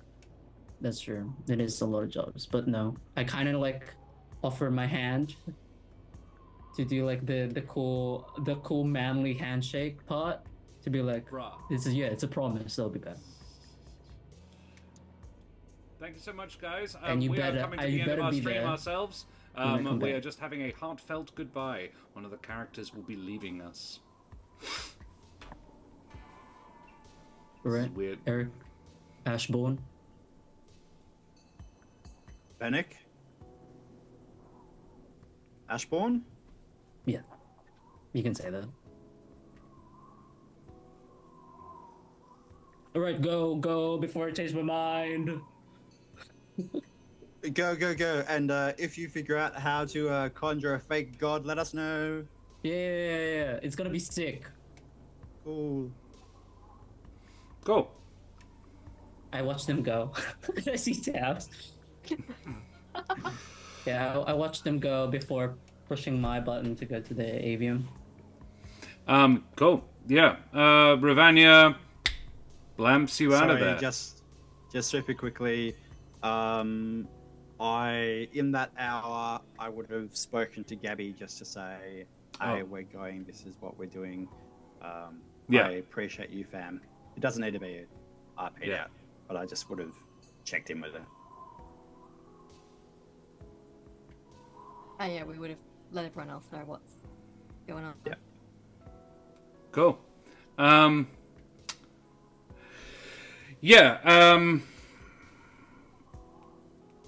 just trying to think, what else do we need to do? Were you going to have that conversation with Kesh, or do you want to do it next time, Brendan? Next time's fine. Cool. I was going to say, let's have it next time, because it's getting late. It is, And we need to wrap up. Alrighty. And I want us to be able to do it justice, because I feel like it's going to be a good one. Gonna be deep. Cool. In which case, I think we'll leave it there. Splendid, guys. Well, we're going to do now what we like to do at the end of our streams. It's something we borrowed from the Dreaded GM, so some of our raiders from there may well recognize it. We do our favorite moments, and we have a few to talk about today. It has been a cracker of a session, and as the keen-eyed among you may have noticed, this is how we say goodbye to Dan for the next little while. Dan is a very busy boy and does not have time for us anymore. But I'm sure he shall return one day when he is... Yeah, he's gone forever. Dead to me now. But Dan has brought his talents to well over 80 episodes of My Humblewood World, and I appreciate the absolute heck out of him. He may be coming back, maybe not. We would love to have him back whenever he is welcome and free to do so. But this is the last of Bennick for a little while. But you've noticed I've sent him off with Nevermore, who has already come back once, so... I'll make sure to bombard Josh to be like, hey, I want to give them the ability to have a sick party of pretending to be Menzoloth and the sick murderer. Exactly. Yes, I think it would be only right and reasonable and good and fair of us to do Dan first. Yay! Yes. Favorite Dan Betrayal. moments. That's what you get for I have one. I like how annoyed at Rivania Bennick is whenever he appears, and this whole interaction was so fun to see. Like, clearly Rivania cares for Bennick and sees a lot of potential in him, and Bennick is like, yeah, I know, but like, oh, you little sneak. And it's just such a cute dynamic, because we don't really see that often, like, wizards interacting with their, like, teachers, yeah, I forgot the word. Yes, so it's like a very cute way of portraying it, and I totally believe Dan when he's like, so like, oh, he knows it, I know he knows it, you know, it's just cute. He knows everything. That's what he does. Yeah. Totally stole my moment, Daria. Sorry. It was so funny though. How Bennick always reacts to Rivania's surprises. I liked Bennick's initial reaction to Julio wafting the food under his nose. That was really cute. That first interaction between the two of you, where you were both finding who you were again. Like, you'd both been a hot minute since you've both been these people, and watching you in real time putting those clothes back on and reconnecting as these characters was really cool to watch. It was really nice. That same moment, that initial interaction between the two of you, I mean, Dan had a lot of very good moments this episode, but I really liked you talking about sending the sendings to people, and Bennick saying, it's a good thing I'm not leaving anytime soon. I'm glad you appreciate what I can do. That's my favorite Daria moment. Yeah. Is setting that up. You saw the smug smile on her face. Yeah. She knew. I have a couple. If this is gonna be my last in a while, I'm gonna take it all. Do it. Yeah. Do it. Go for it, Dan. In no particular order, just based on like my late night brain going, yeah, this and this. Confirming with Eric that he'll take up the Ashbourne name. That was mainly, cute. yeah, so that cute. well, he feels like, I mean, over like Team A, as chat calls it, is like found family there, and he's found family here, and they're both equally important to him. And this is actually like cementing that new mentality for him that, you know, he doesn't need to be alone, lone wolf, lone vulture man. He's got sick friends, sick family-based friends out there. Exactly. Yeah. And May I say a second before you say a second? go for it. No. I really liked the apology about how you weren't that great in the fight. That was really interesting, because it was just like, what are you talking about? Oh, right, okay, yeah, no, but you were great. Yeah, that apology was very cool. I was gonna bring that up. It wasn't at all like to wrap up all the threads. No, but I totally is like, it's so he wakes up with that and has to just like really say that shit because it was like fresh, and he's worried that they might be like resenting him or anything. But yeah, I like that moment as well, especially with Eric and Julia being very good bros. There was a good bro moment between everyone. It was a great bro farewell. Yeah, it was a great bro farewell. And speaking of, lastly, so I don't take up too much time, realizing that he has bro energy. Yeah, but like, I don't say that shit. And then like later and be like, oh shit, I do say that kind of stuff. Yeah. Like, this is kind of an everyone moment, but it's related to Bennick, so I'm going to toss it in here. Just all the Bennick impersonations. Yes. It was so Just good. broke me. That was amazing. That was fun. Yeah. And I feel like it goes without saying, but the goodbye scene Yes. is very nice as well. It's been a pleasure hanging with Bennick, and by extension, Dan. Yeah. We'll get you a nice corpse you. when you get back. Like a You'll really be fresh so one. Starry-eyed, with no close and then he's family. like, wait a minute. This doesn't usually happen. Nobody brings me a fresh corpse in this place. It's like, Trish killed it. Apparently she's got a curse or something. And I just got reminded, like, oh fuck, that's a thing he's not aware. That's the thing he's not aware of. It cashed in. It cashed in. He doesn't know that. My characters are in for some shit in the background. Yes. Oh my, yes. Cool. Alrighty. Are we rolling? Are we done? Shall we roll it? Are we rolling? Yeah, let's roll for it. We need a D4 in chat, please, working from left to right. So I'd be number Let's 1, roll. Brendan be number 4. The corpse is actually Mama Caper. Bishop Blood, Oh, no. How It is a dare you. Brendan and then a me.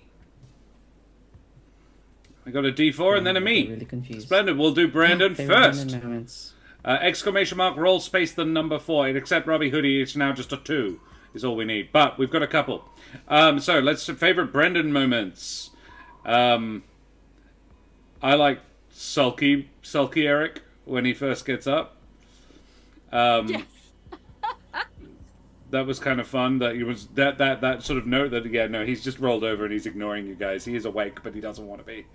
And next will be Karen after me. Thank you very much, Robbie Hoodie. Sir, yeah, I have a second, but I'm not going to say it yet. Yes. The whole bit with Brendan's grandma being Corvax Ravania's old, flame lover. That My was favorite Brendan wonderful. moment. Yeah, it was really cool. But like along the same lines was all like your reaction to Ravania revealing the bad news about like Eric's mom. Broke my heart, dude. Yeah. Like, man, what a way to learn that as well. Like out of the blue, like shit. He's just like, it occurred to him as like, this is probably going to come up. I should tell him. Yeah. Yeah. one of the things that I enjoyed is how well Brendan like expresses this like banked depression and resignation. We're like, hey, how are you? Oh, we just found out this and this and this, and the world is in shambles. So I'm great. I'm great. Yeah. We're cool. It's fine. It's all good. I yeah. it was fun trying to figure out Eric's response to things because we left last season with Eric being very despondent about everything. But it was it was very fun to be trying to figure out different plans and stuff, particularly of like, hey, let's open up a rift to the air elemental plane and let's bring in some air elementals. Let's go back to season 1 shit. Yeah. You know that thing we were trying not to do earlier? We're gonna Let's do it do on it. purpose. Yeah. Yeah. Now we It's know. better if it's a controlled environment. Yeah, exactly. I liked your fixatedness on the whole going back to Brackenmill. Brackenmill. I liked how you were fixed on that because you said several times, tried to give good reasons for doing it. You tried to argue for it. And then at the end, you just came out straight out and said, I want to go home. And you were like, fuck it. I'm just going to say it so that you guys know what I want. And they just, and it was like all of your arguments, like, these are good points, but I think also here. And they were like, I want to go home. And they're like, oh, okay, let's do that then. And was really cool that the whole party was just like, why don't you just say that? Yeah, let's do that, man. Let's do what you want. That was really, really sweet. It was a whole good party moment, but it was Brendan that precipitated it. It was really cool. All right. Favorite self? And I was glad because I wanted to take Eric to Brackenmill and then kind of like, oh, Granny's coming here. I was like, well, that is convenient, but I did want to go to Brackenmill then. Yeah, me too. I'm like, are you sure we can't meet her in Brackenmill? Fortunately, you've got Deus Ex Rivania there, so... Yeah. Oh shit, he's everywhere. He's all powerful. He is not. See how faint he was becoming from just talking to you guys. Oh, right.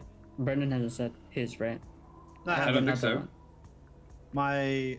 My ideas, that was mine. Okay. I have another one, and that's mainly like your reaction to Bennett being like, "Wow, I just noticed that you're pretty scared when you want to be," and be like, "I'm pretty sure you're the only one who hasn't actually commented on who that. hasn't Thanks. figured that out yet." Like, Yes. Thanks for not noticing, because that was actually nice. Yeah. It's like, I admire your restraint. I was like, was it? Yeah. No, I just am really not insightful. -1 wisdom, dude. Cool. Alrighty. Any more favorite Brendan, or shall we move on to Karen? Favorite Karen moments, I think, was rolled next. I thought it was you. What? Yeah, you then, Yeah, Karen. it was you. Yeah, it was Josh first. Don't try it. Don't try it. Oh, you. You sneaky. Alright then, favorite DM moments, I guess. Someone rolled it, I guess. Why Well, not? since None. None of them. Wow. Fuck you. You That's what you get bloody for just sneaky. casually ushering Korvax mother flippin' Ravanya into the room and just being like, Spennick, you know who this is. I was like, Nevermore? Just It the was like, entire oh, thing Max with Ray, I was like- Rivania was so good. I especially liked the part, like, that was such a line where he was like, the past is like fate and the future is choices, or whatever you said. I was like, oh, free will. such a Rivania thing to say. Very good. Karen knows I'm actually referencing something that we saw on Instagram yesterday, but it was a really good line from an Indian guru. It worked. It worked so well. does. Very well. Yeah. You started saying it, and I'm like, I know what you're doing. This is perfect. I twisted it, but yeah, I was like, this is good. I like this. Yeah. Speaking And of today is a Ravania, gift. That's why they call it the present. I hate Sorry. that. That's not what the Yeah, guru that was makes saying. it so worse. That's that's not what the guru was saying. I have a few, but so I'll just save the rest. But speaking of Ravania, because we're on the Ravania train, what the fuck is happening with Ravania? Is he allergic to life energy? Why is he weakening here? What's happening? Why did I roll so shit? I don't know. Find out in the next episode. Find out never, because Josh doesn't give away his secrets. Except to me genuinely occasionally tried after to. a few drinks if I ask Yeah. the right questions. If only I had inspiration. I've yeah, there have been so many hints. But I've been careful about how I seed them out there. When you do find out, you'll be like, "Oh my god!" He's I'm gonna excited be for like it. some elemental husk that's like, you know. That's a great idea. He's that. Well done. You figured it out. I did it. I cracked it. He cracked the code. Favorite Josh. Now we know Corvax is gonna get yoded. Omi, or that he's an Astorial. Oh my god. Plot twist. Yeah. Oh my god. Not all believe it. Astorials are evil. Oh me. Sorry, we're in just favorite. It was nice to actually get to interact with Ravania. I have seen very little of him in terms of me as a player, and like basically all I know of him has basically been through Bennick saying, "Look, this fucking guy." So that was fun. It felt like an appropriate way for you to get the DM voice in to be like, "Hey, here are your options. I know I just kind of left you with, hey, God fucked you." So, I thought it was a good device to help us to figure out what we want to do this season. Yeah, that was the point. Thank you very much for noticing good storytelling. Yeah. Favorite self. Did you intend to bring in Ravania the whole time? No. Because it felt No, like I- it was it felt like a response to Bennick sending to the It was. Yeah. avian. Yeah. Yeah. That's very cool. Yeah, no, I roll with it on the fly. I was like, that's actually a much better idea and a good way of getting the letter in too. Let me get in a lot of information that you guys needed, a lot of answers to a lot of questions that you had that I was like, there isn't a particularly good reason to not give them these answers, and it will help inform what they do next. And I can bottle them all up in this one conveniently, basically all-seeing, all-knowing divination wizard, who can also teleport. So at the end, when you were like, "Oh, we really want to get there and actually meet her," I was like, "Oh, well, yeah, no, he can. Yeah, fuck it, he can do that." He's going to look You real pale don't when you get understand. there, but yeah, he's going to this will drain him a lot, but he's prepared to make that sacrifice for all you guys. When he's there and he's old and frail, we can dare to trap him with Granny. He would Parent strongly trap or resist. great grandparent trap. Yeah. I feel like he would have foreseen that future and was like, I guess I'll just send you guys. Yeah. It's the plot device to give them info without being total bullshit. I mean, no, not exactly, but yeah. He's Deus Ex Ravania. That's very much how I think of him. He's very powerful, dude. Because he's such a badass, yeah. But my favorite meme moment, I like the Nevermore letter, actually. I thought I got the voice right. Yes. Particularly the yours, actually not, that's more like, if anything, it's the other way around. It was funny. Just made me want to crumple that piece of paper. Oh god, I hate him so much. Yeah, that was probably my favorite meme moment. Okay. My other Josh favorite moment, I think I have to highlight this as well over the course of just playing games with you, is I love it when you pick really good moments to hand the reins over to the players to describe a scene that's like relevant to their growth as a character, like today with Julio and the tree pope stuff. It was really cool, and especially seeing how like Daria spins it, and the level up. It was awesome. It was awesome fun time the whole round. Yeah. That was Thank my you. peak favorite Josh moment today. Yeah. Cool. Alrighty, splendid. Have I been flattered enough? Then let us talk about Karen. Favorite Karen moments. Favorite Kesh. I can go straight away. The laying it all on the line, laying it all out there, was very cool. Just like when you get back down, it's like, okay, so here's what just happened to me, y'all. It's pretty nuts, but go with me on this. I'm gonna go in immediately because I loved the moment before. The like, what happened to you? It'd be like, I walk, I get water. I'm like, oh, Yes, no. I was just about to say. I need a I snack. take off my shoes. Yes. Like describing this like very lengthy process and be like, oh shit, this build up is real. I can feel it just like staring at Kesh doing stuff and be like, oh no. Yeah. What I love about Kesh is she's never just like doing like exposition of what the hell is happening. It is always through the filter of Kesh and how she feels about the information. Even when her job is to like, okay, I'm laying out the information that we have because like she's a leader, she has to like put the things in front of us. She always does it with thinking of how would Kesh do it, not just his info, but how would she do it, and that's great. Yeah, absolutely.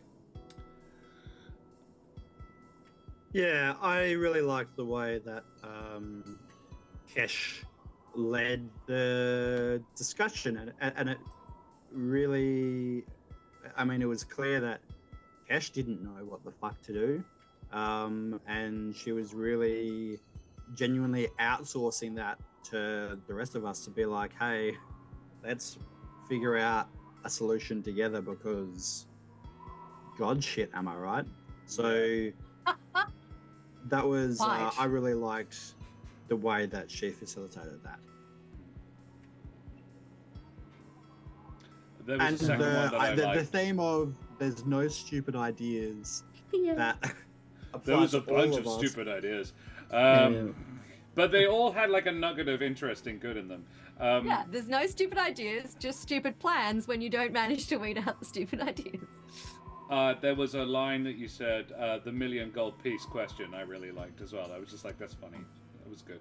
It's just a little thing. I was like, it's good nomenclature. Yes. I don't know if you'll say this, so I guess I'll just say this now while it's fresh, because it's also like kind of what Brendan was saying. But I liked how whenever we broached an idea, like part of that facilitation involved actually like nutting that idea out to see if it like end up. Is there a good way of Good? using this? Yeah. Like the starting idea was like Blair. And it's like, well, what if we did hijack the election? What happens if, like, who would we put on there? And it was like, maybe. And then I feel bad because sometimes I feel like we spent, like, a little bit too long really nutting out an idea and then being like, it's seeming like we're going to end up scrapping it and I'll have to probably go through, like, a different direction. But I like having to go through that because it feels very genuine to do that around the table. So, yeah. Yeah. Little taste of how I handle group story building, actually. Yeah. Now, I'm not saying your idea is completely shit. I'm saying there's a little bit in here that I think will work. Yeah. Karen, favorite self? I actually really liked it when I was just like, wait, are we going to make a fake Menzoloth? We just Are we gonna lead the cult as fake Menzoloth? It's so That's tempting. Yeah. Still tempting. I dare say it's even more tempting than trying to be Sobel's mistress and luring him into the spar. It's even better than that. There's nothing stopping you from killing Sobel and taking his place, just saying. Oh, that's harder to pretend to be Sobel. I feel like it's easier to pretend to be Menzoloth than pretend to be Sobel. Be a lot I thought easier you were to... going to say it's harder to pretend to be good if we do choose that. There is that. Kill a guy and Same. Same. we're beyond that. We're good at pretending that we're good. Bishop Blood says, moment-to-moment roleplay like no other, only on Corsair's Cove, you bloody champion. Thank you, Bishop Blood. It does seem like it's very dynamic. What's happening, it's not always like, hey, the DM has a plan and we're hitting those points. It's like everyone is equal member of what we're trying to create. That's cool. That's the reason this went as long as it did, is it was like, I need to know what you're going to do next so I can plan it. Yeah, which was why I went down to. I appreciated hey, let's go that. To fucking mill. Yeah, I did appreciate that. I was like, excellent. I genuinely, because I've been saying to these guys behind the scenes for a while now, I don't want to tell you what to do next. I've actually reached the point where, like, this is a place where you guys can choose where the story goes from here. I just need an answer on that. And I acknowledge I've given you a big question, but an answer would be great. Any favorite? I think we've got Daria left. I did see a 1 rolled in chat, so let's talk about Daria. Diving straight in, Julio's like chaos pamphlet plan Oh, that he dude. just freaking went and did. It's like, I need some gold. I am going to. Yeah. I'm just going to start unmitigated chaos. Yeah, so here's the thing about Julio, right? He is not a dumb boy, but he's a very like grassroots practical solution type boy. And all this like god shit, even for his like tree pope like love for the tree, he can't really do much in terms of like high concept planning. So he's like, okay, what can I do to make their life fucking shit? You know, like that's all he can do. I fucking loved it that it was definitive. You like, okay, I'm just gonna take some fucking action. I need really 4 good gold. ideas. I'm like, what is he going to use 4 gold for? Fucking nothing. Yeah. He's going to use 600 gold for an awful lot Yeah, of I just bullshit. needed 4 to get to an even number. Yes. I was listening to you describe using your 600 gold, and I'm looking at my now 417, and like, So Julio's not going to be a sugar daddy anymore? Apparently Nope, not. 0. Or Zero. sugar little girl, daughter. Sugar daughter. Yeah, Bennick Ashbourne. What? I just noticed, dude. I'm quick, We aren't changed that. I? Let's go, homie. Yes. Also, welcome, SD. Nice to have you joining. Yes, master student, probably lurking most of the time, and uses. You're a non-binary person as well. Welcome. So am I. Yeah. What are you doing your masters in, if you don't mind me asking? I'm always curious. Got in the way. I'll have to catch up what I missed in the VOD. Katie Wolfsbane, an awful lot of planning. A lot happened. A lot happened. Yeah. Researching psychology or research psychology. Amazing. Very cool. Exciting. It's Love very it. cool. My favorite Julio moment was it was a single line, and it was a real good line. Talking of good lines, it was the hurt means it was real. Oh, that was a good line. Yeah, I felt that. felt that Yeah. hard. I don't know if it was intentional, but it meant a lot to Eric as well. Yeah, it meant a lot to Benedict too. Oh, it's a bro moment today. Bro. Bro. Bro DNMs. Bro. Also, the impression of Bennick was excellent. I mean, it was awful, but it was excellent. Yeah, it was Thank you. excellent. Excellent context. My favorite Julio moment / Daria moment is what does the dog do? What? I can't even say it with a straight face. The joke. The joke. Oh, Yeah. the dog Oh, the joke. dog joke. What does a dog do on a tree? Yeah. And then just be immediately like, I am Immediately just shut down. recognized. These guys don't know What's yes, a and dog? they're like, there's no dogs. There's no kill. No, they were That's doing why- yes, How would but. you make a This dog is joke so in a world funny. without The dogs? sandbag you. It was so good. So stinky. The fact is, Dan, you were like half a second ahead of me saying exactly the same thing. So it was really Wait, great. dude. The two of us like piling on Daria. It was very funny. Bishop Blood says Eliza's saying that she'll put it on their tab. Yeah, that as well.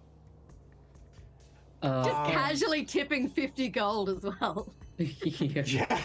She's like, in all honesty, morally, I can't take this. That's a year's wage for most people. Like, she's like, I can't take that. I really actually can't. I'll keep it for them. I'll look after that. I'll maybe invest it. The credit. Yeah. I also liked the speaking to Holdover or whatever his bloody name was, and you Holdsworth. saying Holdsworth. Hey, I'm not going to ask your name because I'm nice like that. To the DM.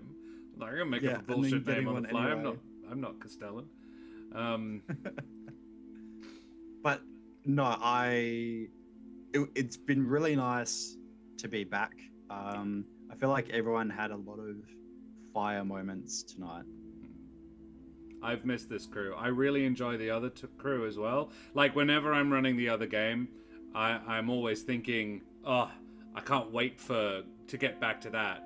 And then, Senpai Slink, thank you very much for the follow, you bloody champion. Avast, matey, you wee scallywag. Whoa. Yeah, whenever I'm running the other one, I'm like, oh my god, this is such a good story. But I'm also really excited to get back to the other one and tell that story too. Like, the Barovia one has really heated up in the second season, and I'm like, I really want to get back to Barovia. I didn't want to stop, but Jack went on holiday. And... How dare he have a work-life balance? Don't put him on blast. He's back tomorrow. Head on over to Jack Squarepeg and tell him what a round hole he is. Yeah. Nice. But I mean, between Strahd and this, the tone is hugely different. Yeah. Yeah. I mean, even though we're dealing with god shit right now, they're like, I don't know if we would have been able to have the tone of conversation that we did tonight with the oppressive nature of Barovia.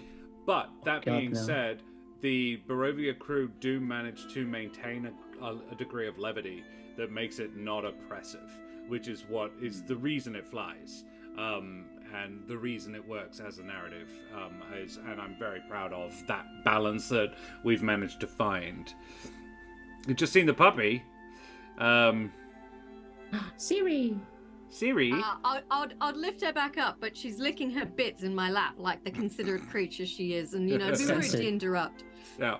Yeah, Sensei. Senpai Slink is looking for a D&D channel to hang out on. Well, we are a D&D channel. We also do other RPG systems as well, guys, for our new people. On Monday nights, Karen and I like to review games. Mike Moons is reading. We're just doing the fifth raid of the day. We will do a raid chain because we are about to raid out our own self. We have an ongoing campaign of Teens in Space, which will be coming back very soon. And we also have an ongoing Candlekeep Mysteries campaign. SD, thank you very much for the follow, you bloody champion. Avast, matey, you wee scallywag. So there are many stories, many games going on here. Karen and I also like to play... we've got a couple of new ones as well. Amanda, thank you very much for the follow as well, you bloody champion. Avast, you wee scallywag. Venom and Rob the Bearded Dragon as well. You awesome individuals. Thank you so much. Mike, you excellent person. Thank you so much for the raid, you bloody legend. Scotteres, I'm guessing. I'm going with it. Scott Terrace, Scott Therese, I don't know, one of those. Thank you very much for the follow, you bloody champion. Avast, matey, you wee scallywag. I have to do it every time. It's just obliged to. This is Siri Cam. Hello, Siri.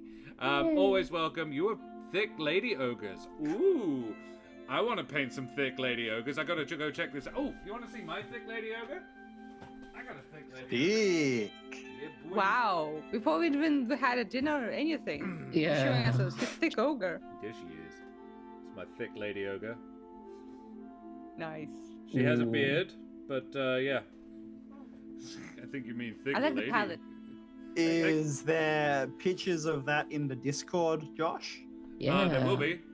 Yeah. And there will be in our ! Discord.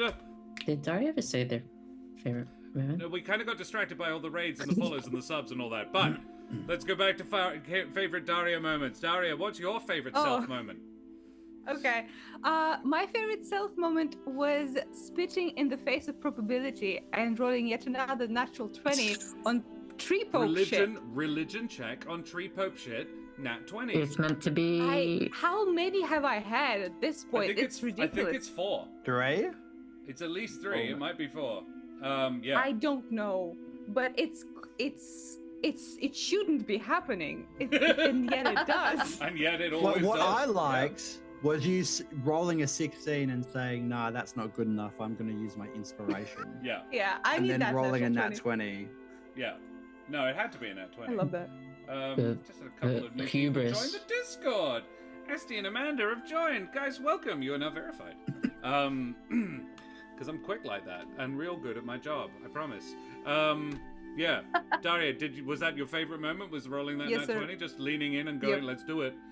Yeah. Yep. I'm going to agree with Omi. Favorite Daria, loving the forest cloak for the new multiclass. So, what we have done, Daria and I, for those who didn't catch it, we have built the College of the Canopy Bard. So, this is a specific to Daria Bird Pope subclass for bards. So Daria Pope. is now Tree Tree Pope. Pope, not Bird Pope. Tree Pope. Pope. I do apologize, not Bird Pope. Is now a 6 and 3 swashbuckler canopy pope. Canopy Pope. Former pirate turned pope. Yeah, it's what a only I think change. the third in history that's done that. There's been an upsetting number of Yeah. pirates who became popes. I was going to say, it's not very remarkable. It's not that often.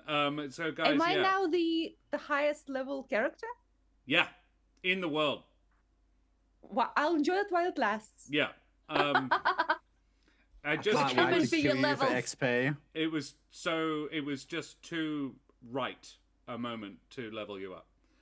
Because I do by what's the word? Milestone. Milestone, and this was definitely the milestone for Julio. Can you stop doing that? Guys, we have 69 viewers. Amazing! Love it, Karen. Well done, well spotted.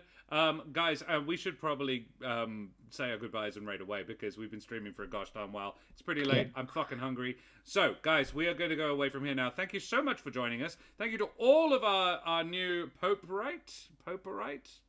Papyrus. Papyrite. Papyrus. I love it. One follower my favourite of Undertale. 650. My Guys, favorite Undertale. so yeah, in reverse order, Dan, Meat Space Boy, who It's the me. absolute heck are you? Hi, I am Dan in the meat space, dear in the cyberspace. I'll be lurking all over the place, and you'll probably find me appear randomly also all over the place. Come hang out, chill vibes with this crew, see how they resolve some familial shit next week. Because it's Sweet. very intense. Family sus. I've got to Eric make up- Ashbourne, less sus, but sets things on fire. We love him. I've got to make up a whole new place that I've never really made up before. The Shadowmont family home, relatively easy, done that. But all the characters, I've got to remember who the fuck they are. My notes are gone, so that'll be fun. I'm going to have to rewatch the marriage episode. Back Daria. up yo data, people. Yeah, back up your shit. Yes. My name is Daria. I am an artist and also a tree pope. I hang out here on Thursdays, so catch me next week. Lovely. Yeah, same bad time, same bad channel, 7 p.m. AWST for more Monsters and Magic next week. Karen, who the heck are you? Hello, I am Karen, sometimes known as the Mother O' Bunnies. You can follow me on Twitter as Mother O' Bunnies, where I retweet cute pictures and get mad about shit. You can also follow my Bella Sculptor Ego, Miss Lola Moore, over on Instagram. I actually have a show on the 6th of May in the Nostalgia Bar if you live in Perth. I will be bringing back my Austin Powers act for the show that night. So if you live in Perth and you want to come along, it's the Next yeah. Level Bella show 6th of May in the Nostalgia Bar. There are retro arcade games there that you can play if that's Cool. your vibe as well. Or you can find me back on the channel Monday and Thursday night next week. And is Jasper's game day next? No. What am I talking about? Not for a little while. No, not for a little while. Got some I was time thinking, now. wait, is that next week? And I'm like, no, it's not. Or you can listen to me in the D&D podcast, There Be Dragons, found on most podcasting platforms, if not all. I haven't checked them all individually to check. The Jasper's Game Week starts on the 15th of May. The Jasper's Game Week Aussie edition. Karen and I will both be appearing. I will be DMing on the Thursday morning and playing on the Friday afternoon. Karen will be playing with Matt Brown from Split the Party on the Tuesday. We have a couple of stream team buddies will also be featuring in it. The Owen Burton from the Lost Archives will be streaming on Thursday afternoon with Sam from Awakened Fables. OzQuest has the Knight Geo in that game as well, and Kate from Dungeons and Doctorates rounds out the team. That's going to be a heck of a stream. On the Friday morning, I'm on Friday morning with Jack Squarepeg, Heath from the Antipodean D20, and Dragoncore are going to be my players, which is going to be super exciting. And then on Saturday evening, the very final game of the week, Kendall from One for All will be DMing Luna from Leboffen herself, me and the D20 in a game of 5e, which is also going to be very exciting. And yeah, Karen is playing with Dag and Lexi from Sorcerer Sundry in a Kids on Bikes game on Tuesday morning. So all of those are going to be super exciting and fun. Can't wait for that. Brendan, who the absolute heck are you? I am Brendan Ellis. My pronouns are he, him. Oh, fuck. I forgot about that. Shit. It's fine. I'm doing it for everyone. Him. Don't worry about it. There's no reason why I'm saying that. Except that pronouns are important and helpful, and there's literally no reason why anyone wouldn't use gender pronouns. Yeah. That's how I feel about that, and I'm looking forward to murdering my family next week. His fictional family. We don't know that too. Oh no. That too. Spicy hot takes only here on Courses. And Mesdames et Messieurs, Dama und Herren and beings of indeterminate gender and persuasion. I be Josh the Pirate, they, them. Or he, they, actually, I favour. And you can find me here on my channel, Corsair's Cove, which I run with my lovely lady wife, the mother of bunnies. But you know that already. Good job, because you did it. You've arrived. You're here. You've succeeded. Good job. Keep doing it. Karen and I will be back on Monday night for more Josh and Karen review, or Karen and Josh review is actually the title. This week, I don't know what we're going to do yet. We actually need to find... Oh, no, we do. We've been sent a game called Host by the Ravens Ridge Emporium. Yes. We are going to play a 2-player game called Host, where one of you plays a parasite and the other plays the host that they live in / on. It's all about slowly remembering things. Yes, and we will be flipping a because coin it's to not decide who is indicative the of our host and who is the relationship at all. parasite. No, we will not No be one said that it determining was. We believe you. I just want to point out something from chat which just kind of blew my mind. Bishop Blood pointed out the fact that my name is Brendan, which means that I'm eligible for the Dan shot. God damn it. Interesting. It's A Dan hybrid this as time. 4 characters and Brendan. Yeah. We're not even splitting the load or anything. Brendan's just playing as Well, Brendan. we do have another Dan on the channel as well. The lovely Dan Fuka. We're just gonna would have qualify. It's a Dan podcast. Yeah. Dan, and Brendan. Tuesday night I will be back with more Tactics Tuesday, where I look into other indie games, solo games, and other small RPGs that no one's ever heard of to check them out and see whether or not they're any good. They usually are. And yeah, more Humblewood on Thursday. We are in negotiations about bringing back Teens in Space for more of that ridiculous excitement. It is such a great game. If you haven't played Teens in Space, do yourself a solid favor and check it out on our !YouTube. It's a very good game. The cast is like, normally I'm very careful about the way I put my cast together. I tend to get a good vibe and by very deliberately choosing the right people. This one, I just said, "Hey, anyone want to play Teens in Space?" 4 people put their hands up, and I was like, fortunately, those 4 people vibed like a motherfucker, and it worked super well, and I didn't really do it deliberately. Negotiations, because we're hard to try to convince. Well, exactly, it's more about finding a time that works for everyone, Lawrite. Lawrite being one of those wonderful players. Guys, thank you so much to all of our raiders today. We've had 5 massive raids. It's been we're honored by all the attention. It's so nice, and I need it desperately. My ego just can't survive without it. We are going to drop a raid now on Phoenix Iwaki, a member of our stream team. We are now members of the Rolling Together stream team, and yeah, we're going to drop a raid on Phoenix, who is another excellent D&D channel. They are probably playing D&D right now. Let's just check. That is Phoenix just finished up. Damn it! Next one. We have the Art of Mike Disney is the only other one I've got at the moment who I know. So we could drop an Art of Mike Disney channel. He is painting some D&D minis. Not the DPS first. Go! Don't you fucking dare, Phoenix. He will as well. We gotta time it quick. You're just like, raid. But I do need to finish saying a few things. Firstly, Karen, can you tell me about the Ukraine? Yes, Ukraine. It has a problem with the Russians that are in it. Some of them heavily armed. So if you have some spare money that you would like to donate to help the Ukrainian people, the first link is for the Ukrainian refugee support as part of the Emergency Action Appeal, which is a group of charities, not-for-profits, Australia-based. Just follow the link, pick who you want to donate to. All the money goes to support Ukrainian refugees. Second link is for the Curious Compendium of Slavic Myth, a 38-page D&D booklet inspired by Ukraine and that area of Europe. There's creatures, there's subclasses. There is a one-shot. We played it. It's on our YouTube if you want to go watch it and see what you're in for. It also has a gorgeous, beautifully drawn map in it. It's wonderful. If you donate £1 you get a copy of it. But you can donate as much or as little as you would like, as long as it's £1 or more. Enjoy.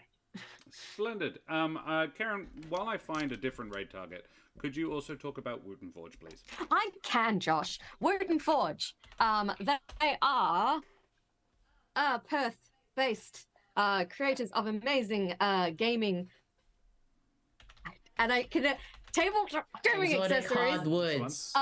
They are made from Australian hardwoods, lined with leather. There you can see the beautiful embossed logo in there. This is their dice keeper.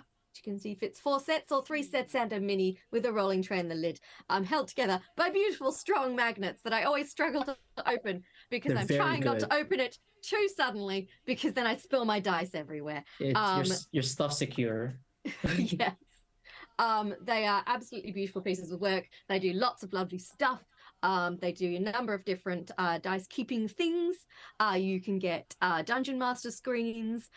They do some clothing as well with designs on them. They now do coins that you can have personalized.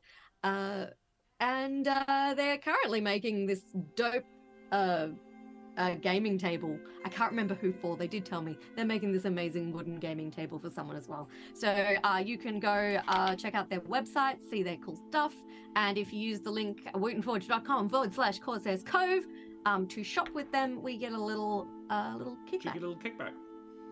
Which is another way you can support our channel, so we can keep having crazy shenanigans. They have been 3 crazy nights a week, and shenanigans.